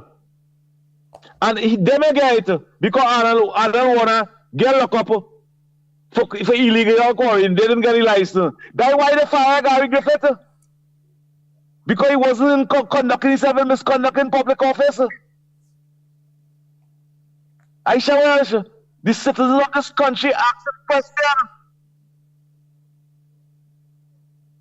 We want to know. Our Prime Minister can't be spending all the money for 9 years. They say they make so much money off of petroleum. And we still had to give the Minister of Energy borrow money. $2.6 billion to give the Minister of Energy. What they doing with the money? They making fears with the money. Dr. Rowley, only making fears with the money. That the owners with the money can done so. I shall have a good night before I cuss her. No, don't cuss here, please. Please and thanks. Don't cuss here. Check for voice notes. All right, so let's pause for a break. It is 29 after the hour of 8 p.m. We're going to take a break and we'll be back. Stay with us. Have you heard about Java Island? If you have not heard about Java Island, then I don't know what island you living on. It's your girl Aisha Wells, and you guys have been doing an awesome job with Hot Off the Press. You've been following all our content, you've been interactive, and I really appreciate that. But here's what I need all you to do. I need you to go to YouTube right now and search Hot Off the capital D Press. and click the notification bell, like and subscribe, and tell your friends to be part of what's happening. You don't want to miss what's gonna go down on Java Island. And Aisha Wells, I have to laugh. At the time I was on radio, called the police. Some persons with tear gas. Now I want to apologize. Java is here, and so HODP Network is about to take the energy right up, way up. Mr. Bartholomew, to yourself and the paternity of Patrice. With new shows, giveaways, laughter, and vibes. So basically what happened was, I love Through the new age of media, with all of our announcers and DJs. Buckle up as we get ready to take you on a ride like never before to Java Island, where new age media comes alive, I'm telling you, to break. I'm telling you to break. No. What do you mean, no? It's going to be hot. That is not your business. Let me take a break. Off deeply.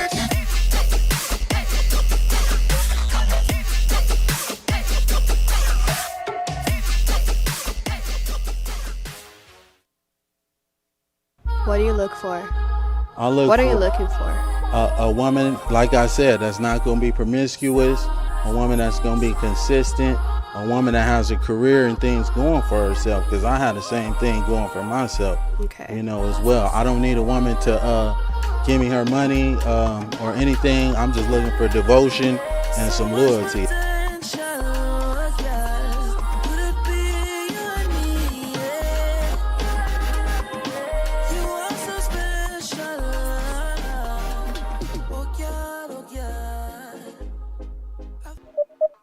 Tune in every Monday, Wednesday, and Fridays for The Aisha Wells Show on the HODP Network.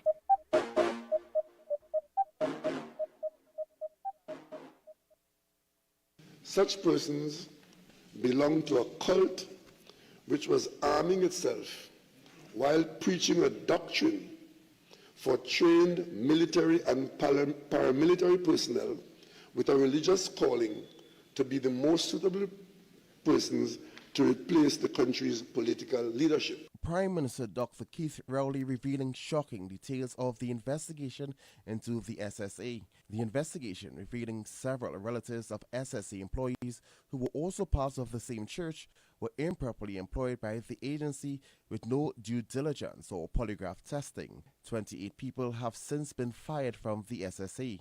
The Prime Minister saying those cult members possess influence so high that it was detrimental to the country's national security. Even more shocking was the revelation of a cache of guns and ammunition acquired before it was legal to do so. One example was the establishment and operation of a highly trained and militarized tactical response unit. Dr. Rowley said the SSA purchased 8,000 rounds of .9mm ammunition in 2017, but in 2022 that increased to 100,000 rounds. In 2016 it held 24 pistols and revolvers, but by 2021 it increased its cache to 103, including military-grade firearms. Why would an intelligence gathering agency with a mandate to collect and share information with operational units in other law enforcement and defense agencies find it necessary to secretly have an operational unit of that nature and magnitude? The audit also revealed the whereabouts of 70,000 rounds of ammunition purchased by the SSA remain unaccounted for. But Madam Speaker, that's not all. Shockingly, the audit discovered that the former director of the SSA initiated the procurement of high-grade military bolt-action rifles, complete with the most modern silencers and other accessories. Dr. Rowley said before November 2023, the National Security Council was unaware that the SSA possessed those levels of arms and ammunition and engaged in extensive weapons training. Dr. Rowley noted that police are now investigating. Kevin Feldman, CNC3 News. We have some voice notes. Let's get them. 476-7115. Good night, Aisha. I shall put a disclaimer for me for what I say. This is not a YouTube channel. I ain't curse, I do not obscene language. But Dr. Lee is an evil, wicked, heartless Prime Minister. He tried to blackmail Gary Griffith. Gary Griffith was a dashboard puppy. That's why they fire Gary Griffith, Aisha. Rolly, you do things for your friends. Show me your friends, and I'm going to show you how all Rolly friends and them. I said that robbers, crooks, and thieves. And suffering people out there. Aisha, I see our family tonight on the news and see M33 News, Aisha. People are sell things for Grenada and St. Vincent, fine and good, but they're hungry for there. You man get shooting here, he paralyzed, he can't move, his mother and all disability. You see what they live with, Aisha. The poor person, anyway, they need any help. You want to open the fridge empty. The boy balling, he was see drinking, mommy, I'll give him a juice, the rest suffering, Aisha. Well, some people suffering here too, you know. Good afternoon, Aisha. I always tell myself, when I feel suffering, that's somebody suffering more I know. Aisha, I see a story tonight on CFC3, it touched my heart. The man was a security guard, like he got shooting here and he paralyzed, he can't move. And see what the condition how they live in. To open the fridge, to show the CFC newspaper on them, the fridge empty. You have nothing, they cry out for help. The roof gone. And so the people on them live in. We are hungry for the air. They find out the same thing to Grenada and St. Vincent. I try to assist people over here to fix home before you fix out there. People suffering here by under this evil, wicked Prime Minister here. He and Warner and all of them are big boys' friends. You can do, me not here, you know. But they speak and them, you know, I don't go by. So, KFC, we heard you the first time. You don't have to send the same message twice. Yeah, KFC, just send it once and we'll get it once and we'll play it once. The lines are open. We are taking your calls. Remember, we have launched our political platform. We're calling on all political parties. Do you want to hear your speeches here? Do you want to have a say here on a particular issue? Then feel free to email us at hotofthepress868@gmail.com. And this evening, we are airing back a political speech from the NTA. Of course, they would have had a launch over the weekend, and we are airing back the feature of the launch. If you are a political party and you are interested in us airing your speeches and your content, reach out to us. We are in this business to make money. Feel free to WhatsApp us feel free to email us at hodp868@gmail.com. Go ahead. Aisha, good night again. I had to tell you how backward KFC and the Prime Minister ain't sending nothing for nobody. The government is not sending anything for anybody, boy. That's how something wrong with all here. Is citizens, good citizens, sending things for people. So you sit down there and wait for a handout. Shut up. I ain't no Aisha. Sorry for them.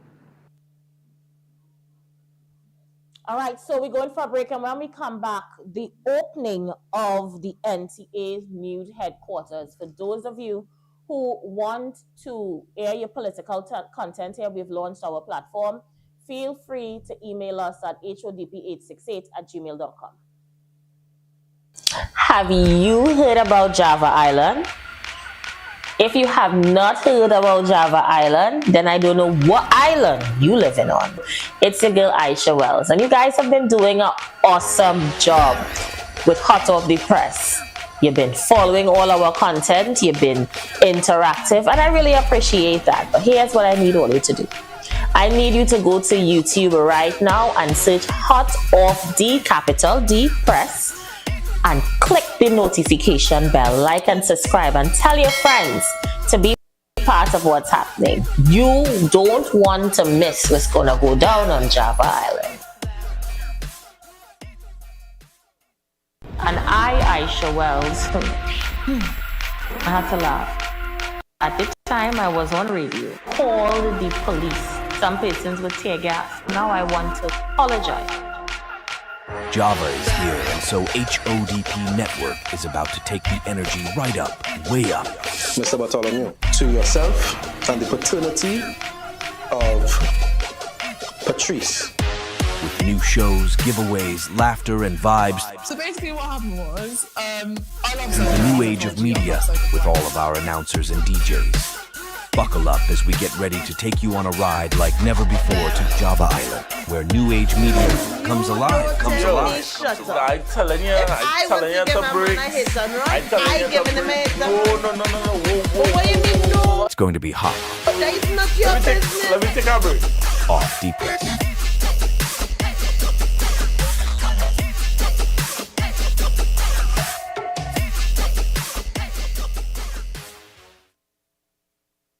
What do you look for? What are you looking for? A woman, like I said, that's not going to be promiscuous. A woman that's going to be consistent. A woman that has a career and things going for herself. Because I had the same thing going for myself. Okay. You know, as well. I don't need a woman to give me her money or anything. I'm just looking for devotion and some loyalty.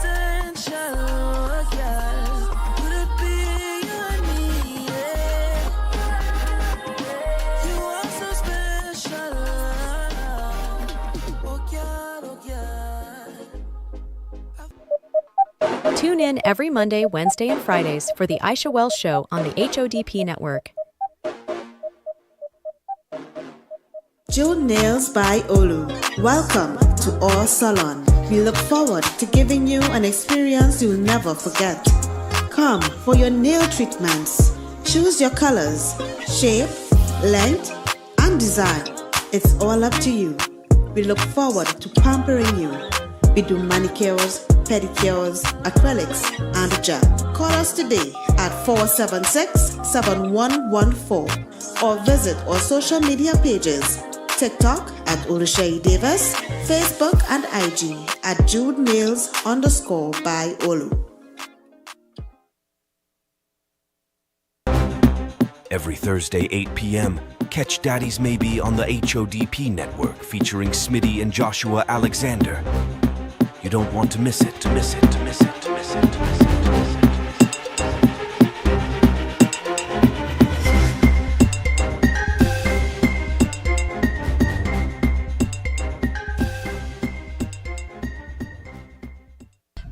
If you was to take me one place, where would you take me on a first date? I would more do like a picnic or something in Palmies. In where, Palm? Palmies. Oh. Get ready for Java Singles. Hey, this summer we outside, so exams done. For real, finally. Time to get crazy out there. We gonna be Java Island though. Of course. We but how much people gonna be there anyway? Outside. We know, of course you. Everybody know what Java. Come now. Oh gosh. Everybody, I can tell you right now that boy coming up. You ready? He know what Java. No, we bet. You bet. Okay. No. He don't know. You know what Java Island is? I tell you that. No. Hot Off the Press having this whole big segment, and we the youths of Hot Off the Press, we gonna be there. Fun challenges, we're gonna play games to win prizes, to win places like Morocco. Cause movie tongue, it gonna be a movie. Everybody going to be there. You know we are check out on social media.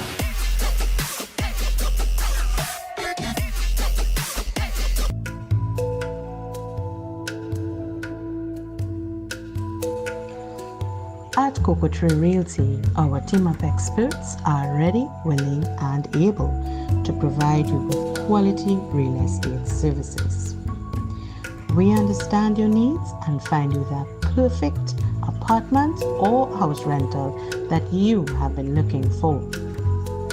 Our range of services include property sales, property purchases, property management in both the residential and commercial areas. Give us a call today at 741-9712.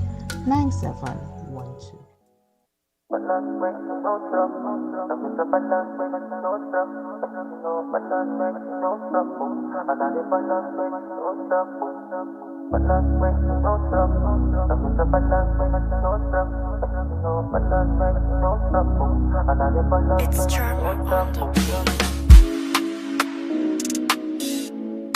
7 a.m. to 4:30 p.m., Monday to Friday, and close on public holidays. We sell phone cases, iPhone 6 to 15 Pro Max, and the Samsung A1 to A74, and S8 to S24 Ultra. We sell tempered glass, iPhone 6 to 15 Pro Max, and Samsung A1 to A74, and S8 to S24 Ultra. Sell cases and tempered glass for tablets, accessories, stationery, photocopy, printing, cell phones and tablets. We also sell speakers. For more info, call 270-7072. Email webustech@gmail.com or follow us at webustech on Instagram and Facebook.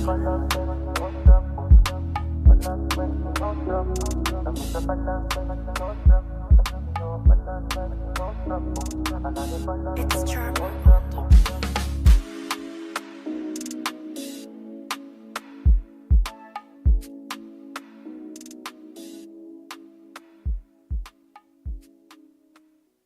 Zia Trucking Services Limited. Every size of truck for every size of job.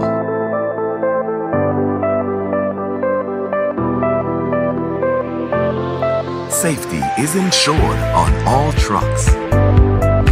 Bins available.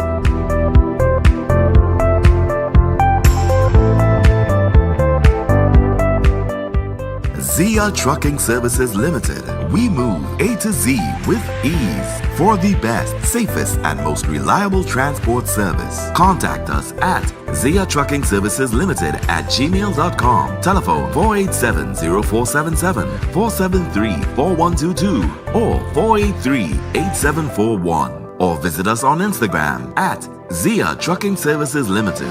Zia Trucking Services Limited. We move A to Z with ease.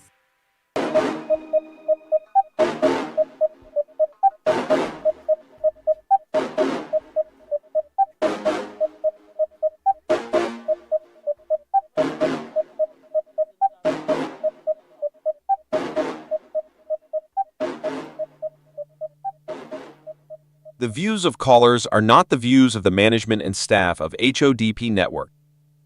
All political parties, the election bell has rung. We're starting our election platform packages. Do you want to hear your political speeches, meetings on our network? Email us at HODPnetwork.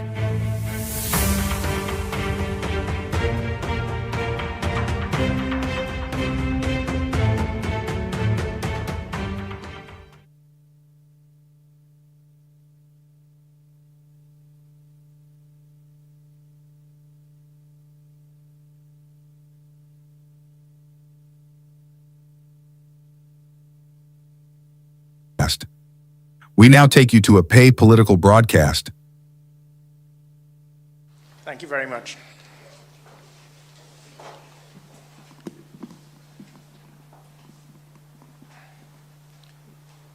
Dr. Saran, you have my check?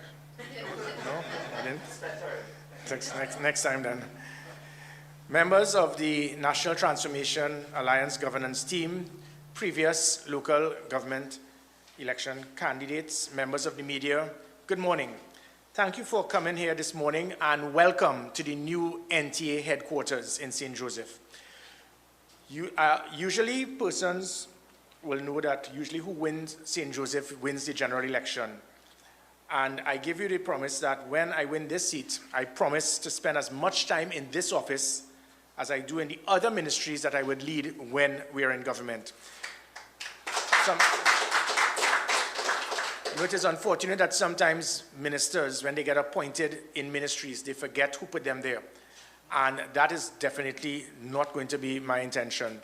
This office will very well become the next member of parliament for St. Joseph, and it was strategically placed. It was put here in a position to make sure that people will have access to it, and that I will spend as much time here, even more than going out in the ministry. Because what happens is you go up as a candidate, you go as a member of parliament, and then you totally forget who put you there. Because you love the perks of being a minister in your ministry where you have the Prados and persons saluting you, and you have all the perks, and forget about this. This is what it is about. And that is why we place this office here, strategically placed to ensure that we can serve the citizens of St. Joseph. Also, we would be opening another office in San Fernando West in the next few weeks. And as I said, there's a reason for this. We intend to be right there. When I was taking part in that local government election campaign, I walked the length and breadth of Trinidad, not just with the NTA candidates, but candidates in the UNC, because we were part of an alliance. So apart from the benefit of me losing 25 pounds doing that walking, I do not think there's no political leader in the history of Trinidad and Tobago that spent so much time walking the ground. I walked the ground more in one day than all the other political leaders would have done throughout the whole campaign.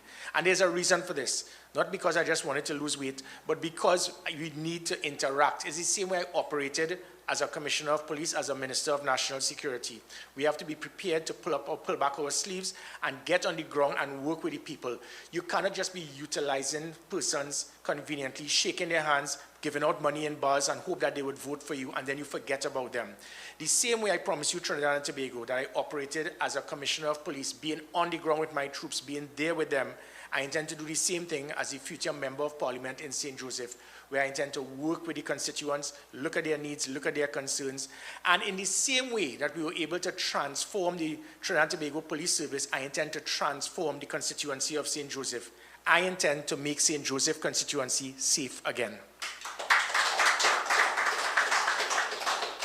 So there are three matters that I'm here for today. The first is, again, to welcome you all to the NTA headquarters and to justify and explain the reason for us being here in St. Joseph.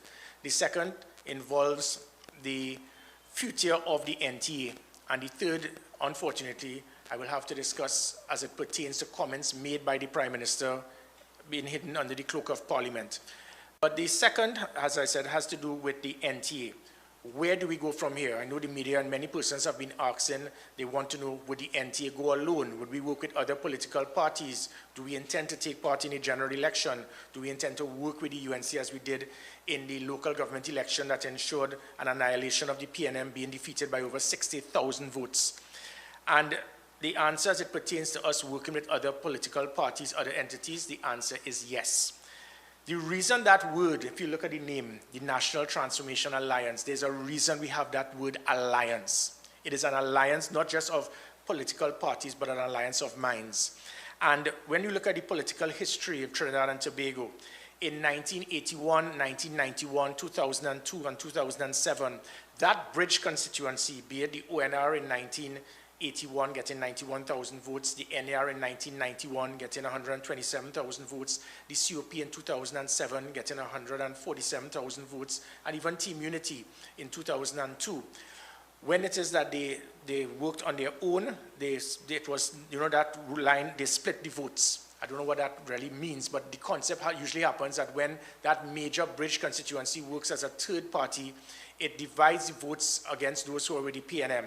And in 1981, 1991, 2002, and 2007, it ensured that the PNM was successful. On the other hand, when it is that you have that bridge constituency forming a strategic alliance with other political parties, be it the ONR in 1986 with the ULF, be it the Congress of the People in 2010 with the UNC, it spells automatic defeat and annihilation of the PNM. And that is obviously what will usually happen. But where do we go from here? I give the assurance to Trinidad and Tobago, the intention of the NTA and that bridge constituency, as I said, it moved from 91 to 127 to 147,000 16 years ago. So obviously it is more. And the reason why it continues to expand is because younger persons, even in homes, are no longer being told by their parents, this is a PNM house or your UNC till you die and you have to stay as a UNC. In fact, younger persons, because of technology and so forth, they are actually educating their parents now to tell them that is not, you support blindly your football team, as I do with England, hope that they could win today, which really never works out too well for me. That is what you support. You don't support a political party blindly. That is what you call. So when it is, I heard the Prime Minister speak about cult, that is cult. That is cult behavior. because that is a bad culture we have seen in our society, that there must be PNM or UNC till I die. And I'm not here to discredit or to attack those individuals who believe that. That is your right. We'd have seen it in the United States, where regardless of whether you're a Democrat or a Republican, you have the leaders there and you question their worth, but it doesn't matter. You're still going to get 50 million plus automatically voting for them regardless.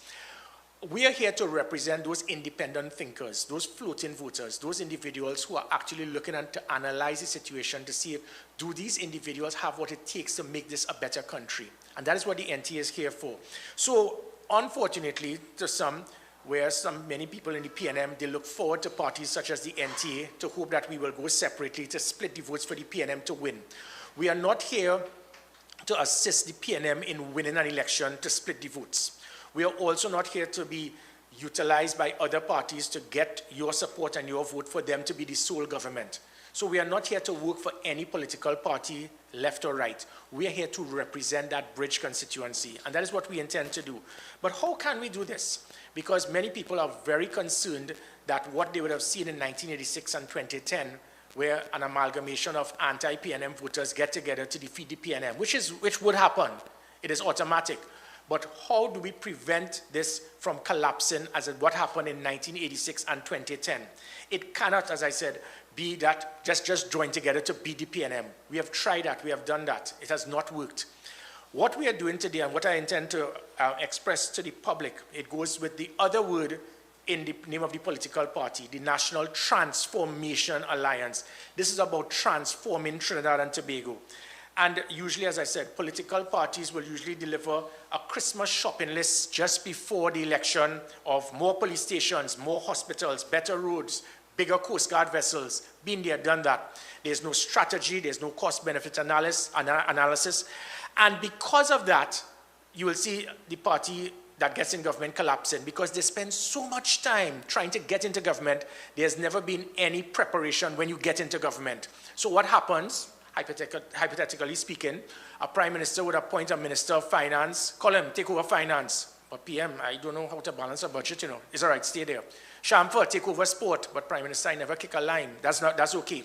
And that is what happens. And then all of a sudden, you try to put square pegs in wrong holes to try to run a ministry. And you fail miserably. We have a minister of communication, and I could ask the media, you may not even know him, you may have never seen him. He's the minister of communication, and he has never communicated with the media. That is what we have to encounter, because you win your seat as a member of parliament, and then now you have to try to find places for these persons to make them a minister when they do not have the training, the experience, the capability to run the ministry. And that is what happens.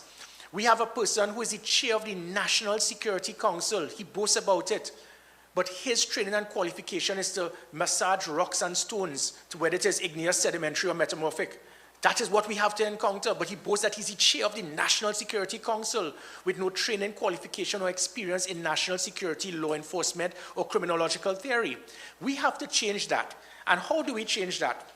How do we get these political parties to work together other than just joining together to beat the PNM? And thankfully, we have found that avenue. And I say it can work. And the reason I say it can work is that the same way we were able to transform the Trinidad and Tobago Police Service, and I say we, because it was not a Gary Griffith thing. It was a team built with me, and we worked together to transform the image of the Trinidad and Tobago Police Service. Prior to Gary Griffith's tenure, the public trust in the police was 14%. When I left, it was 59%. A year later, it is now 8%. And because we did things to lift morale, to increase productivity, to make sure there was proper systems for good leadership, accountability, management, and measure their performance. And by doing that, we saw simple things. $300 million in overtime corruption in 3 years by police officers saying that they were working 24 hours a day, 7 days a week. They had, and so by taking out that $300 million, we were able to utilize the funds to get marine vessels for the police, bring back the marine branch that was never done before, the social media monitoring unit, the operational command center, the commissioner's command center, body cameras, pepper spray, tasers, hundreds of police vehicles, and that transformed the police service using the technology such as online reporting, the police app, and so forth. And by doing that, that is what you call transformation. We can do the same for every arm in the government. But how do we do that? And that is where I come to the transformation. as I started, by political parties getting together, working to just join to be the PNM is not the answer. What we have found is an independent body known as the Strategy Institute of Trinidad and Tobago. This body comprised 250 odd of the best minds of Trinidad and Tobago that have come together. They are an independent organization. They are not politically aligned. What they are here for is that they came together to help Trinidad and Tobago. And what they have done is form a roadmap towards good governance. And that is what we need. Not you getting in government, make you a minister, you didn't expect to be a minister in a ministry and you do not know what to do. So what is going to bind these parties together? And this Strategy Institute of Trinidad and Tobago, they have done their presentations to several political parties. They have welcomed it. And that is my point. What is going to bind this together when we get in government is that we will all have a common goal, a common vision, a common mission, a common objective by looking and realizing there's a template now that we intend to use through the Strategy Institute of Trinidad and Tobago by not just coming up with wild ideas of how it is you can come up with bright ideas in a manifesto to impress people, as I said, better roads, more hospitals, more police stations. No. What they have done is looked and analyzed all of the different things that can improve Trinidad and Tobago in almost every arm in the public service. So the same way we were able to transform the Trinidad and Tobago Police Service, utilizing this independent body, we are going to transform Trinidad and Tobago through improving every arm in the public service. And how that is done, as I said, obviously utilizing the principles of leadership, accountability, management, and measuring performance. What the Strategy Institute of Trinidad and Tobago has done is that they have looked at major templates towards looking at see how best they can transform Trinidad and Tobago through people and society transformation and development, safety and security of the nation, economic transformation and effective management of our resources, good leadership and governance requirements, and remodeling and transforming state institutions. This, to the media and to the public, is the glue that is going to hold the political parties together. It is going to bind us together because now we have a template to ensure this is how we're going to have good governance. It is going to greatly reduce corruption, incompetence, bad management. And I'll give you a simple example. Let us look at health, for example. In health, in this country, over 65% of persons die because of 3 major ailments: cancer, heart, and vascular, diabetes, and so forth. And when you look at Trinidad and Tobago, when you look at the life expectancy of citizens in this country, it is about 74 years per person. So some of you all here might have gone into extra time, which is good. What can be done and should be done to increase that? Trinidad and Tobago, we rank about 96th in the world as it pertains to life expectancy, which is not too bad. 96, okay, you'll say we're halfway there. There are other countries down at the threshold in the 200 and the 200 plus that are 53, 54 years old. But why can't we go up to the other countries such as Hong Kong and European countries that their life expectancy is from 80 to 85? Why are we at 74? And that is my point. 65% of deaths take place from cancer, heart, and mostly diabetes, vascular. What have we done to improve this? What usually happens is when persons they are diagnosed with cancer, you find this out, and then by the time now, through our local institutions, with it being free, for you to get free treatment, it might take a while for you to start having the chemo, to start having the medication done, to have that surgery done. By that time, the cancer has spread. So it has diminished the possibility of your life expectancy because you do not have the $200,000 that certain persons will have to go to certain medical institutions in this country to immediately get that cancer treatment dealt with. Because if you don't deal with it immediately, the cancer spreads, and when the cancer spreads, your life expectancy stays down. Second example, it seems to be the norm, especially in Trinidad and Tobago, with clogged arteries going to the heart. Too much doubles, too much roti, I don't know. So that has become the norm. But for someone to immediately deal with it, you have to spend $150,000 immediately to a private institution to get the artery cleared. It is not a difficult procedure. But if you do not have that $150,000 to clear that artery that goes to your heart, it immediately now, the longer you take, the more damage to your heart takes place. So by the time you finally get that free treatment from our institutions, in the public hospitals, your heart has been so damaged, your life expectancy goes down. What we intend to do to health is just a simple example. Make sure that there's immediate treatment available for every single citizen of this country on those 3 major ailments of heart, cancer, and vascular, more so diabetes. That now is going to immediately increase your chances to lift your life expectancy. So our vision is to ensure that Trinidad and Tobago will no longer be in the 90s with your life expectancy of 74 odd years, but to go up to the 80s with other countries. That is the type of vision we are looking at. Not giving promises and billing police hospitals and police stations, but trying to utilize your resources in an effective manner to help citizens of this great country. That is how we will be working with the Strategy Institute of Trinidad and Tobago to transform Trinidad and Tobago.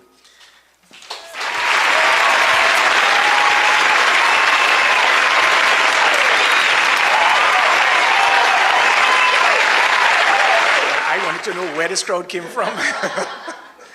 And my final point before I open questions to the media, which is unfortunate, we always have to turn to clarify comments made by political opponents. We have no intention to go down that road in this election campaign. It is much sooner than you think. We intend to show you options, solutions, and show what we intend to do. Spending all of your time on a platform attacking your political opponent has now become meaningless. I think almost every single person is fully aware that this government has failed miserably. And what you're going to get from now until the general election by Prime Minister Rowley is Gary, Gary, Gary, Gary.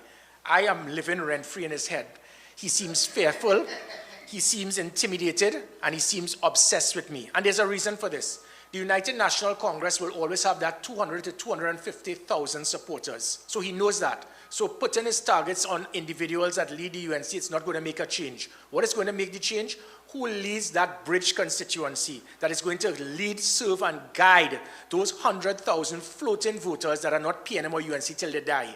And he understands that if you try to smear Gary, you eliminate Gary, then I could get back those voters who want to move away from the PNM because they have failed, but they do not want to vote for the UNC.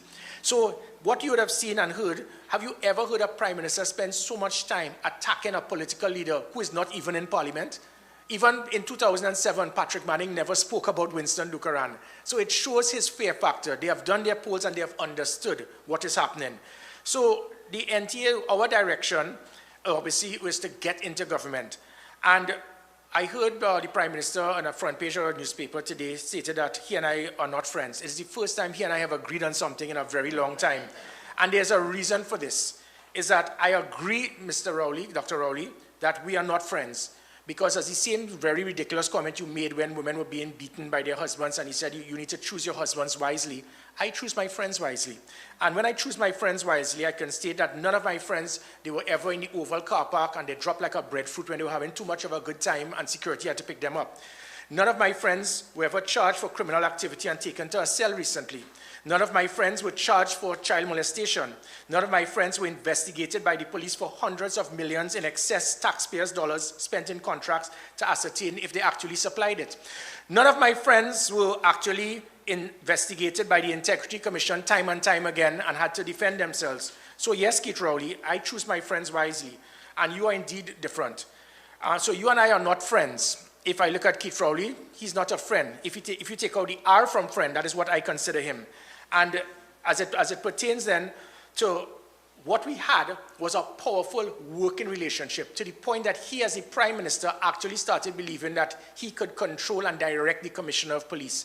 Trinidad and Tobago, that is a dangerous precedent. What we have seen with Dr. Rowley is anytime anyone stands up to defend their independent office, he has them actually removed or he targets them, be it the Commissioner of Police, the Director of the SSA, the Auditor General, the Head of the Industrial Court, and you name it. And he has continued to do so. Every single person who has challenged him, who has stood up against him, you have to remove them, or, which is known as the audit government, every time you want to try to remove someone, this is the audit government. They had an audit with Stanley John and Stanley John. You had an audit with Pritchard and Barrington. You had an audit with 4 other comedians who you hired. You had an audit to deal with the Auditor General. You had and all of these audits just keep coming one after the other. There's an audit that is going to come now with procurement of the police service when I was there conveniently. But I am waiting for that audit to come out because you, Colin Imbert, and your Ministry of Finance do not have the moral authority to question the procurement practices of anyone, especially when you can't even balance a budget to account for billions of dollars unaccounted for, as stated by your attorney, the Auditor General. You do not have the moral authority to have any procurement questioning of the police service when you all injected 45 million TT into the police service without any tender process and try to direct the Commissioner of Police to appoint persons, hire them in the United Kingdom, and then after try to make them SRPs, and then try to direct the Commissioner of Police to use these individuals solely to target political opponents of the government. So when you make these comments, you have the audacity to question persons. You need to look in the mirror. And as it pertains to this, listen to his comments in Parliament recently. I asked you all to recall, let's go back to Emailgate. I want to show the character of Keith Rowley. Keith Rowley, through Emailgate, was convinced and believed that Gary Griffith was instrumental in planning to kill a media reporter. You said that. You never said that it was not true. You actually sent it out to the public. And Parliament is the one place where you can hide like a coward to make false statements on persons because you cannot be sued. That's what our Parliament has turned to. And he has used it well. And in that aspect, what he did, you send that message to allude that Gary Griffith was involved in trying to kill someone. But then, a couple years later, you strongly recommend me to be Commissioner of Police. Why would you put somebody that you thought was a virtual killer to put as Commissioner of Police? It means undoubtedly to Trinidad and Tobago, he knew Emailgate was a lie, because you will not appoint somebody to be Commissioner of Police knowing fully well in your mind that he was the person that was instrumental in planning to assassinate someone. Is that your character, to put a virtual killer to be in charge of the police service? So by him wanting to appoint me as Commissioner of Police, he was fully aware that what was put in Emailgate was a lie. So what he did was to mislead the country. That Trinidad and Tobago is the ethics and character or lack of that individual. And again, we go on to the polygraph testing. The polygraph testing recently, when he again lied to the country, his favorite singer has to be Lionel Richie. He obviously lives in Libert Village. To lie to the country to say that I pulled out wires, that is a lie. And the reason I can explain that is because when I was tested by the Police Service Commission to be polygraphed, I topped the merit list. I got 94% to Erla Christopher's 74%. I beat her like a frazzle in everything. And you could not have failed the polygraph test and top a merit list. So unlike him, I did my polygraph test and I did not fail. I also went to Miami by a top individual who will do polygraph testing for individuals in Miami Police, and I passed it as well, and I could give this to the media as well. So what I think is important is, rather than go to Parliament to ask law enforcement officials to be polygraphed, the same way I operated as Commissioner of Police, you need to lead by example. When I trained at the best military academy in the world, they taught us that. Always be prepared to do exactly what you want those under your command to do, and yourself. So if you are telling persons to be polygraphed, he himself should be polygraphed. And I intend to be polygraphed with him as well. And the polygraph question should ask simple things. Did you harass a Commissioner of Police to hire foreign attorneys, pay them $45 million, make them SRPs, to focus on investigating political opponents? Any other country in the world, there will be a change in government for this. But we sit down and we turn away because we are a 7-day wonder country. Other questions. Did you harass the Commissioner of Police to get dealership licenses for someone in Tobago to sell thousands of more firearms, yet you had a concern about firearms? Did you meet a junior police officer in the diplomatic center for a briefing on firearms investigations? Did you try to influence the Police Service Commission head to withdraw a merit list for Commissioner of Police? Did other persons in your government, and this question should be done to all members of the National Security Council, not just Keith Rowley and myself. Did you harass a Commissioner of Police and the SSA director to put a junior police officer to be in charge of all the intercept equipment so that that individual will have full access to intercept the phone of each and every individual in this room and in this country? Those are the questions that should be asked. But as I said, this is an audit government. They spend more time in audits And the audits involve ones where you spend big money, hire persons, select them, no tender process, and then they write a report littered with the word, it is alleged, it is rumored, and we've been told. That has gone on and on and on without any evidence, any data, but using the word allegations. And that is where I now come, just before I close, about his 2 points in Parliament a couple days ago. To begin with, the hypocrisy of Keith Rowley is mind-boggling, where he was insistent to go to Parliament to lay a simple audit report about firearms. Thought Parliament is the right place to do it. But here we are speaking about a second coup in Trinidad and Tobago within the last 30, 40 years. And you are saying you do not want to have that laid in Parliament for persons to see. So you want to send an audit report about firearms, but an audit report as it pertains to an overthrow of this government, a coup, a cult. You do not want to have that laid in Parliament. So as it pertains firstly to the SSA, Keith Rowley's comments as it pertains to the SSA, it has damaged the reputation of this country. Almost every international ally of our country has now looked at us as a terrorist state. He has made damning statements that have totally destroyed the reputation of Trinidad and Tobago. How could anyone want to come to this country to visit, to invest? No country, no citizen will want to do that now because you as the leader of a country have stated that there's a plot to destabilize the government. There's a planned coup and there are persons who want to overthrow the government. And this is not about gang members. This is the major institution that equates with the CIA that is doing this. And you have said that.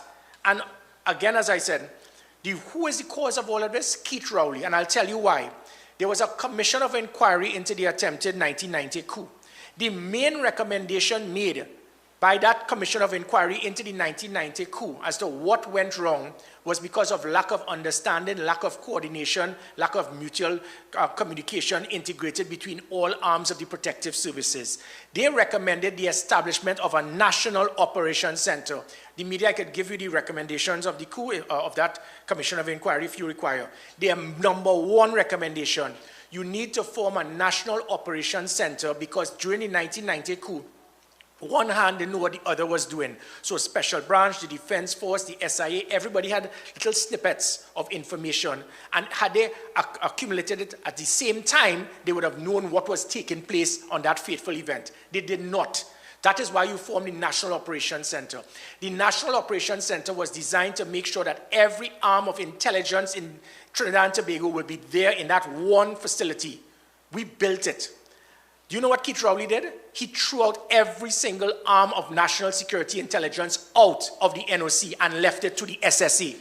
So you caused the problem. You are the responsible for the same SSA doing what it is doing because you removed the Defense Force, the Army, the Coast Guard, the Customs, the Immigration, the Police from the National Operations Center. So they did not know what SSA was doing. So SSA had full control of everything in the National Operations Center. So you, because of your ignorance in not adhering to the mandate of the Commission of Inquiry into the attempted coup is what could have probably caused yet another coup. Because of your bitterness that the UNC, that the People's Partnership Government established a National Operations Center, you put it directly under the SSA.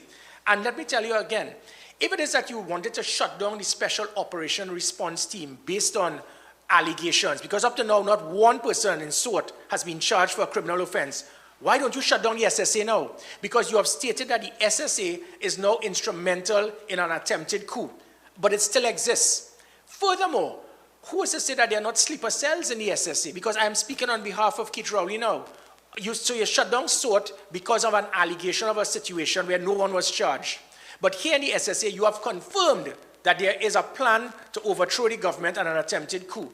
And you're still keeping the SSA, it again shows the double standard. So you remove SORT that was instrumental in pegging back every criminal element in this country.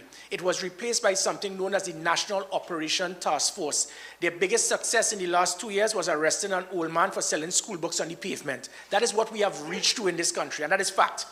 So you have now targeted the SSA, you have demonized them, but it still exists. And we do not know if sleeper cells are still there. And what makes it worse, to give information, I could do this based on my training as a military person, as a security minister, as a security advisor, and as a commissioner of police. Kamuto Barracks was under the Special Anti-Crime Unit. When the PNM government took over, they handed over Kamuto Barracks to guess who? The SSA.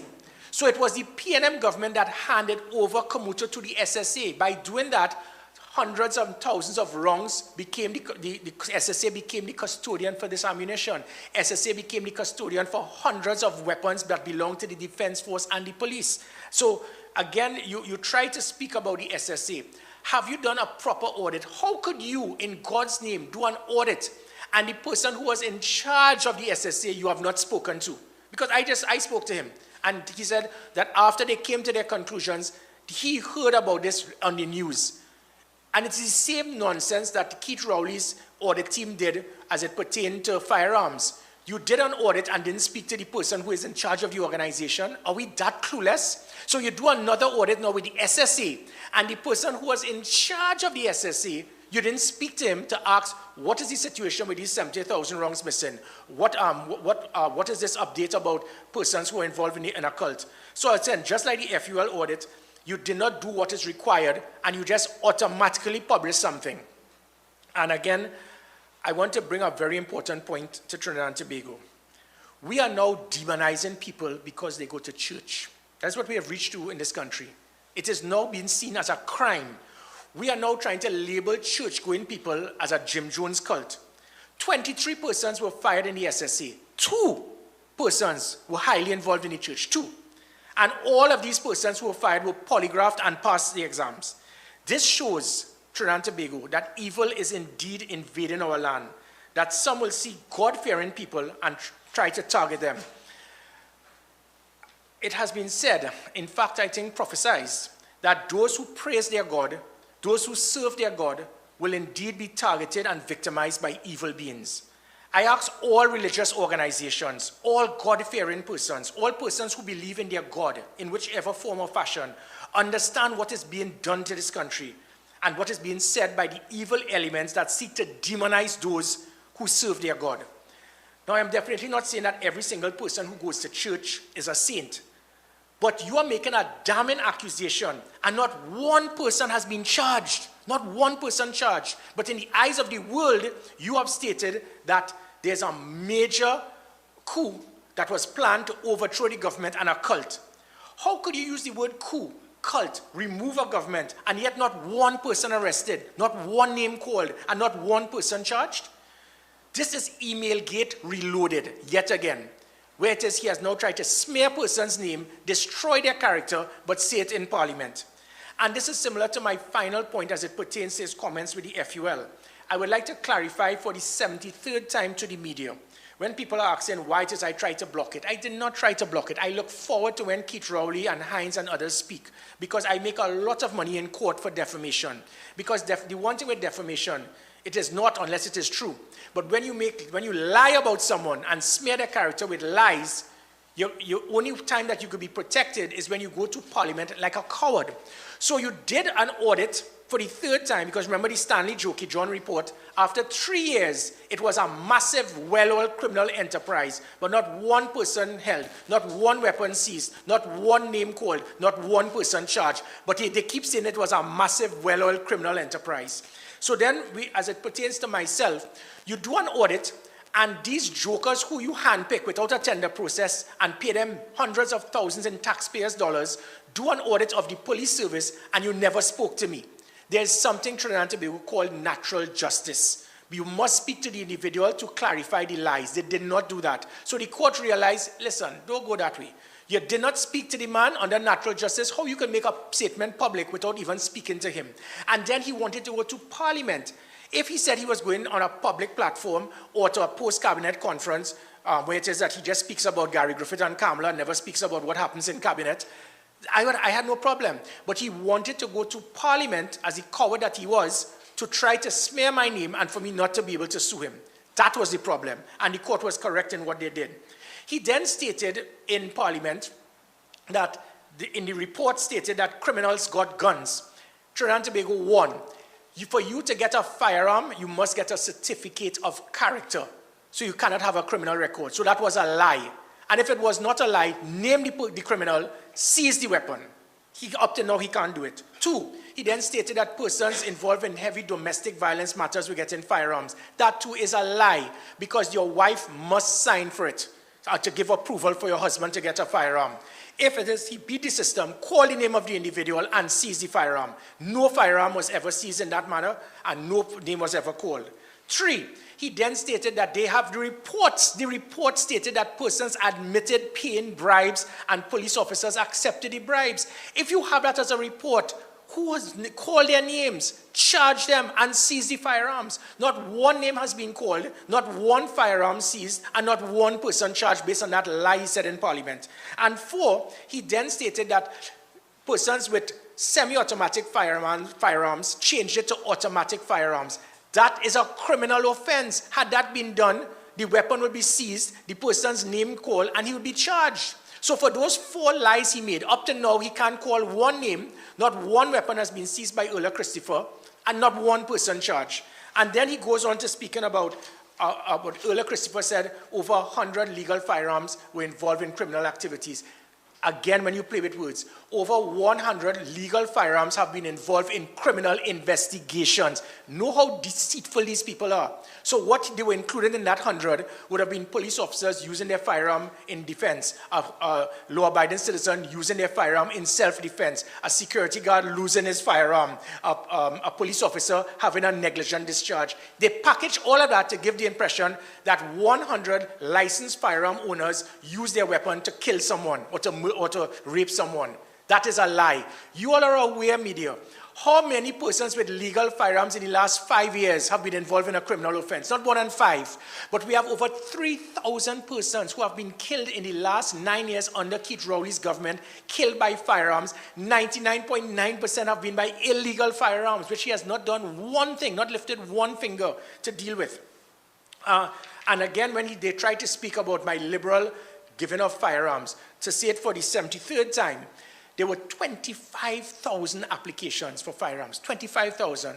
I gave out roughly 1,000 a year to law-abiding citizens and 1,000 to protective services members, whether police, army, coast guard, customs, prison officers, past and present, because of their lives being at risk. It meant that giving out 2,000 odd a year, it would have taken me 12 to 15 years to deal with the backlog that took place because of the incompetence and the laziness of commissioners before me, because most of them, before and after me, they love to wear gabardine, they love to hold a cane, they cannot go on the ground, they probably never held a weapon in years, so they didn't understand it. There was a law, I adhered to the law. So I gave out 0.3% of firearms to the country. And in that 3 years, not one was lost, not one was stolen, not one was used for a crime. In fact, many lives were saved because of it. And it goes back to my point. The evil that men do it live after them. The good is often turned in their bones. And if it is that you, as a politician, have a problem with law-abiding citizens getting firearms, you have now become the ultimate hypocrite. Look at the front page of one of the newspapers today. You continue to speak to me to organize a dealership for somebody in Tobago to sell thousands of more firearms. You have a security minister that harassed me to get firearm licenses for 12 plus persons closely aligned to him. You're speaking to me to get blasting license for someone. You're contacting me to get to what is the status of a firearm for a good friend of yours. So it is okay for these government ministers to get firearms for their friends in high places. But when I am providing firearms to the small businessman, to the homeowner who wants to protect his family, to the farmer, to the person involved in sport, that was a problem. And again, the lies of stating that 67,000 firearms came into the country. If I issued 2,000 firearms a year, it would have taken over 35 years to sell those firearms. What firearm dealer would be so stupid to bring in a firearm knowing it will take 35 years to sell? Because after 5 years, the weapon is outdated. I tell you, the man's favorite singer is Lionel Richie. He then spoke about me stating that someone died because he fell off a chair. That is a lie. I challenge anyone, show me any video footage of me stating that. I never said anyone died. But you see, Keith Rowley knows one thing. You say the same lie over and over and hope people will believe you. But I will continue to double down and expose his lies. And it is just like Swart.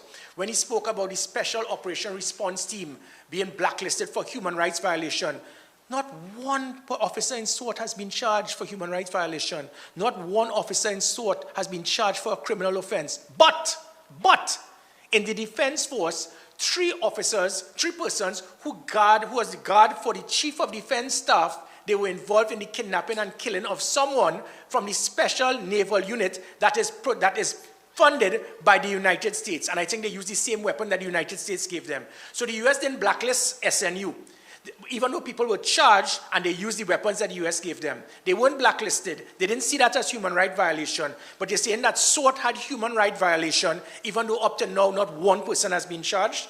As I will continue to say, there are evil elements here. And people were very upset that SWORD was actually cleaning up the country. And a reminder yet again, with the 3 audits by Keith Rowley, not one firearm, not dealer has been arrested, not one name call, and not one weapon seized. Because with no evidence, no report, no witnesses, slander cannot be used as an avenue to charge anyone. They live on the words alleged. To Trinidad and Tobago, I intend to be able to make Trinidad and Tobago safe again. We intend to remove the corruption, the mismanagement, the victimization, the dictatorship that we have seen. And through us planting ourselves here in St. Joseph, we have now commenced our mission. I thank you.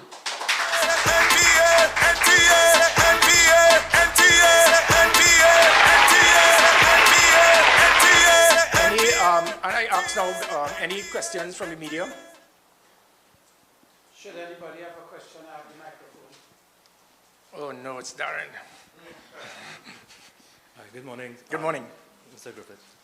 Do you think the Prime Minister is trying to rope you in to this alleged coup involving the SSA, saying that you trained together with Major Best and you knew Pastor Ian Brown? Very good question, and the answer is yes. That is what this was all about. The government spends more time trying to see how they can demonize Gary Griffith. They tried it first with the FULs, with 3 different audits. It fell flat. The country has realized it was a lie. And even if there was some degree of criminal activity, we have heard about firearm abuse and blackmailing and extortion decades now. I put an end to it by doing exactly what Keith Rowley was upset about, because they had police officers, we had reports for years refusing to release the applications in stations. And what I said is, after 3 months, you need to bring it forward to the FUL department through the compliance unit. That is where the corruption was taking place. And then when he said, well, Gary Griffith was overriding police officers, I was. Because if it is that you're incompetent and you're trying to deliberately stop someone, police officers were put in, I have rejected it because there's no threat to your life. Educate yourself, police officer. That is not a reason to reject a firearm. That person would have taken me to court through the appeals board and I would have lost. So that is why we started overriding, because police officers were deliberately trying to blackmail persons. So they tried it. Phase 1 was using the FULs. Phase 2 is the SSA. They saw a report by the person, by one of the officers charged, where he said, on approval by the Commissioner of Police, I have given you approval to hand over the weapons. They got excited. They played the game of, aha, we catch him. You remember one of them said it in Parliament, and a Commissioner of Police gave approval. You lied again, because you are so clueless, you did not realize that that line is a general line used similar to when you see a sign on no entry or no parking on order of the Commissioner of Police. It's not Earl or McDonald or Gary pick up a sign and put it there. That is a generalized statement. So when the individual gave approval, I as a commissioner will have time to we have thousands of firearms in the police service. We will look to say, take these 2 firearms and give it to that person. I was never aware of it. So they realized they fell flat. So they were forced now to find a red herring to cover their embarrassment, because they realized we didn't catch him again. So that is where this coup and the plot and the cult and all of this took place. That's why I was very clear to show to the country. If there is a coup, you have not yet called a name, which means that the people are still outside. Why will anyone want to come into Trinidad and Tobago if you have now admitted that there are terrorists here, there's a coup planned, there's a plot to destabilize the country, and the persons have not yet been charged. So they are walking around freely, probably still in the SSA, because there could be sleeper cells there. So that was the plan. It was a deliberate, they thought they had me, they did not do their homework, they were embarrassed to understand, and forgot that the SSA has nothing to do with the police service. Guess who the SSA reports to? Ethelbert. So if anybody is to be fired, it is Ethelbert for allowing this to happen, because the SSA reports directly. The head of the SSA has nothing to do in administration, discipline, operations with the Commissioner of Police. Follow-up question. You're the first person to head the Army Intelligence Unit, SIA. Do you think from that role, do you think the SSA had proper oversight before the National Security Council? No, it did not, and that is why in that recommendation by the Commission of Inquiry into the attempted coup, they realized that.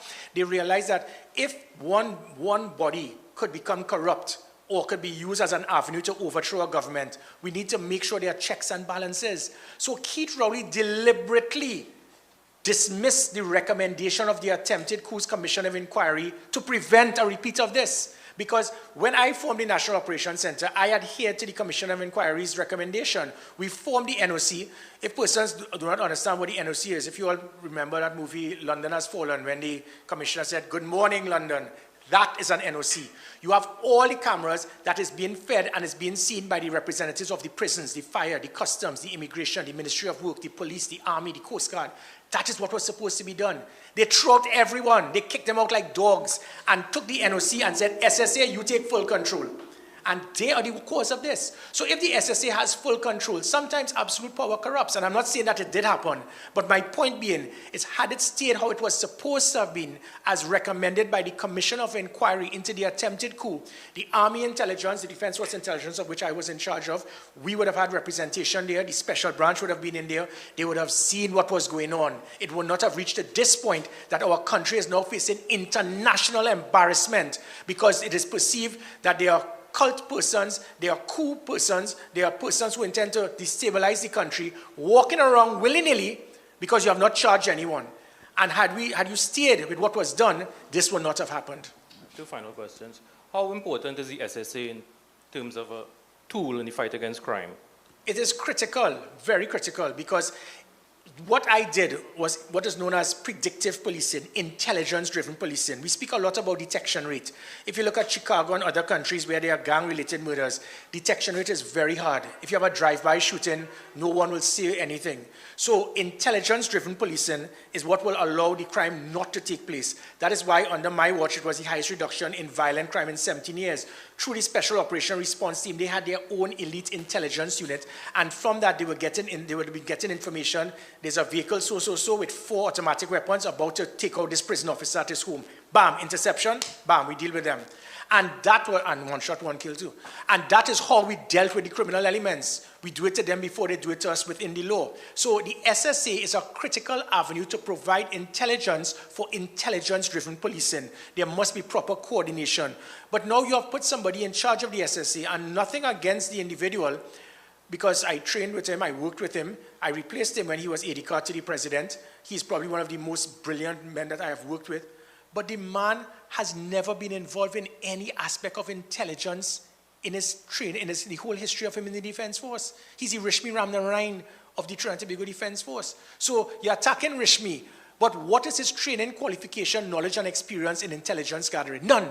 None. He was the right hand to a Chief of Defense Staff. He was an AD card to the president. He has been a brilliant ambassador, and he's one of the role models of this country. So I'm not knocking him. It's horses for courses, but that is how Keith Rowley operates. Put somebody out. He's a good man, let him put him there. And he's not political. I have no knowledge of him being a political stoolbird.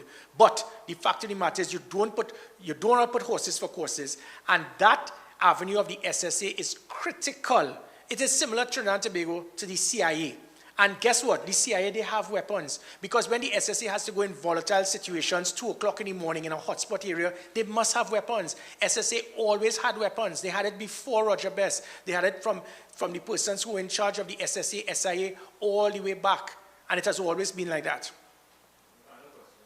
Do you think the analogy of the Prime Minister being able to not face any criminal investigation in the land date matter because they did not interview him is similar to your situation in relation to the firearms reports? Of course, it is hypocrisy at its highest level.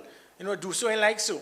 And that is the problem, because what happened in that land date matter, from what I gather, they did not give him natural justice. They did not give him the opportunity to defend himself. They did not give him an opportunity to state his side of the story.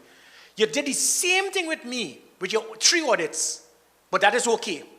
The same thing you did with Roger Best, but that is okay. The man is the ultimate hypocrite. So you were concerned about what they did with you with natural justice with land date. But when you had 3 audits and you had conclusions on the audit, you never brought it to me for me to say, that is a lie, look the evidence. This is not true, look the evidence. This is impossible, look the evidence. You deliberately didn't do that. Or the people who you hired. which is why the court, it's not Gary Griffith blocked it, the court realized you all can't be serious, that is what you all will do. And they did the same thing, so it's not a mistake, right? It is not a mistake. Fool me once, shame on you, fool me twice, shame on me, fool me 3 times, I hit a bubbly. I realize you have a pattern. And that is what he has done. Because he did the same thing now with Roger Best. He did an audit with all of these concerns. Coup, plot, destabilize the country, cult. Roger Best, what do you have to say about this? They never did. How could anyone in their right mind accept and expect us to keep that man as a prime minister? Any other questions? Yes.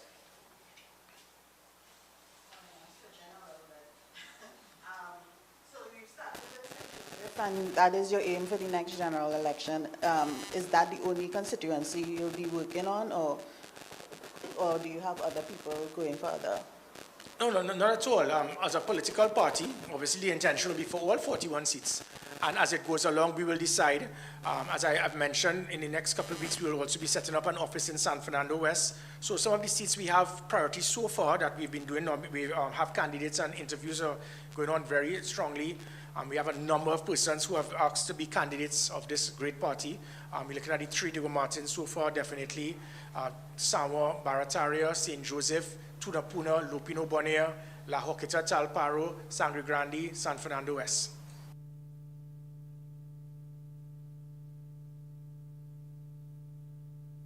Okay, that's it. And thank you very much for being here. And we have a fantastic meal, double outside. Thank you very much. Yeah, baby! That was a Pay Political broadcast. All political parties, the election bell has rung. We're starting our election platform packages.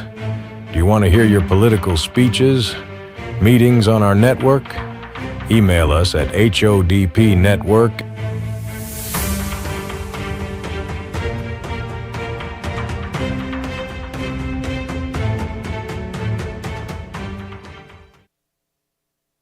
Have you heard about Java Island?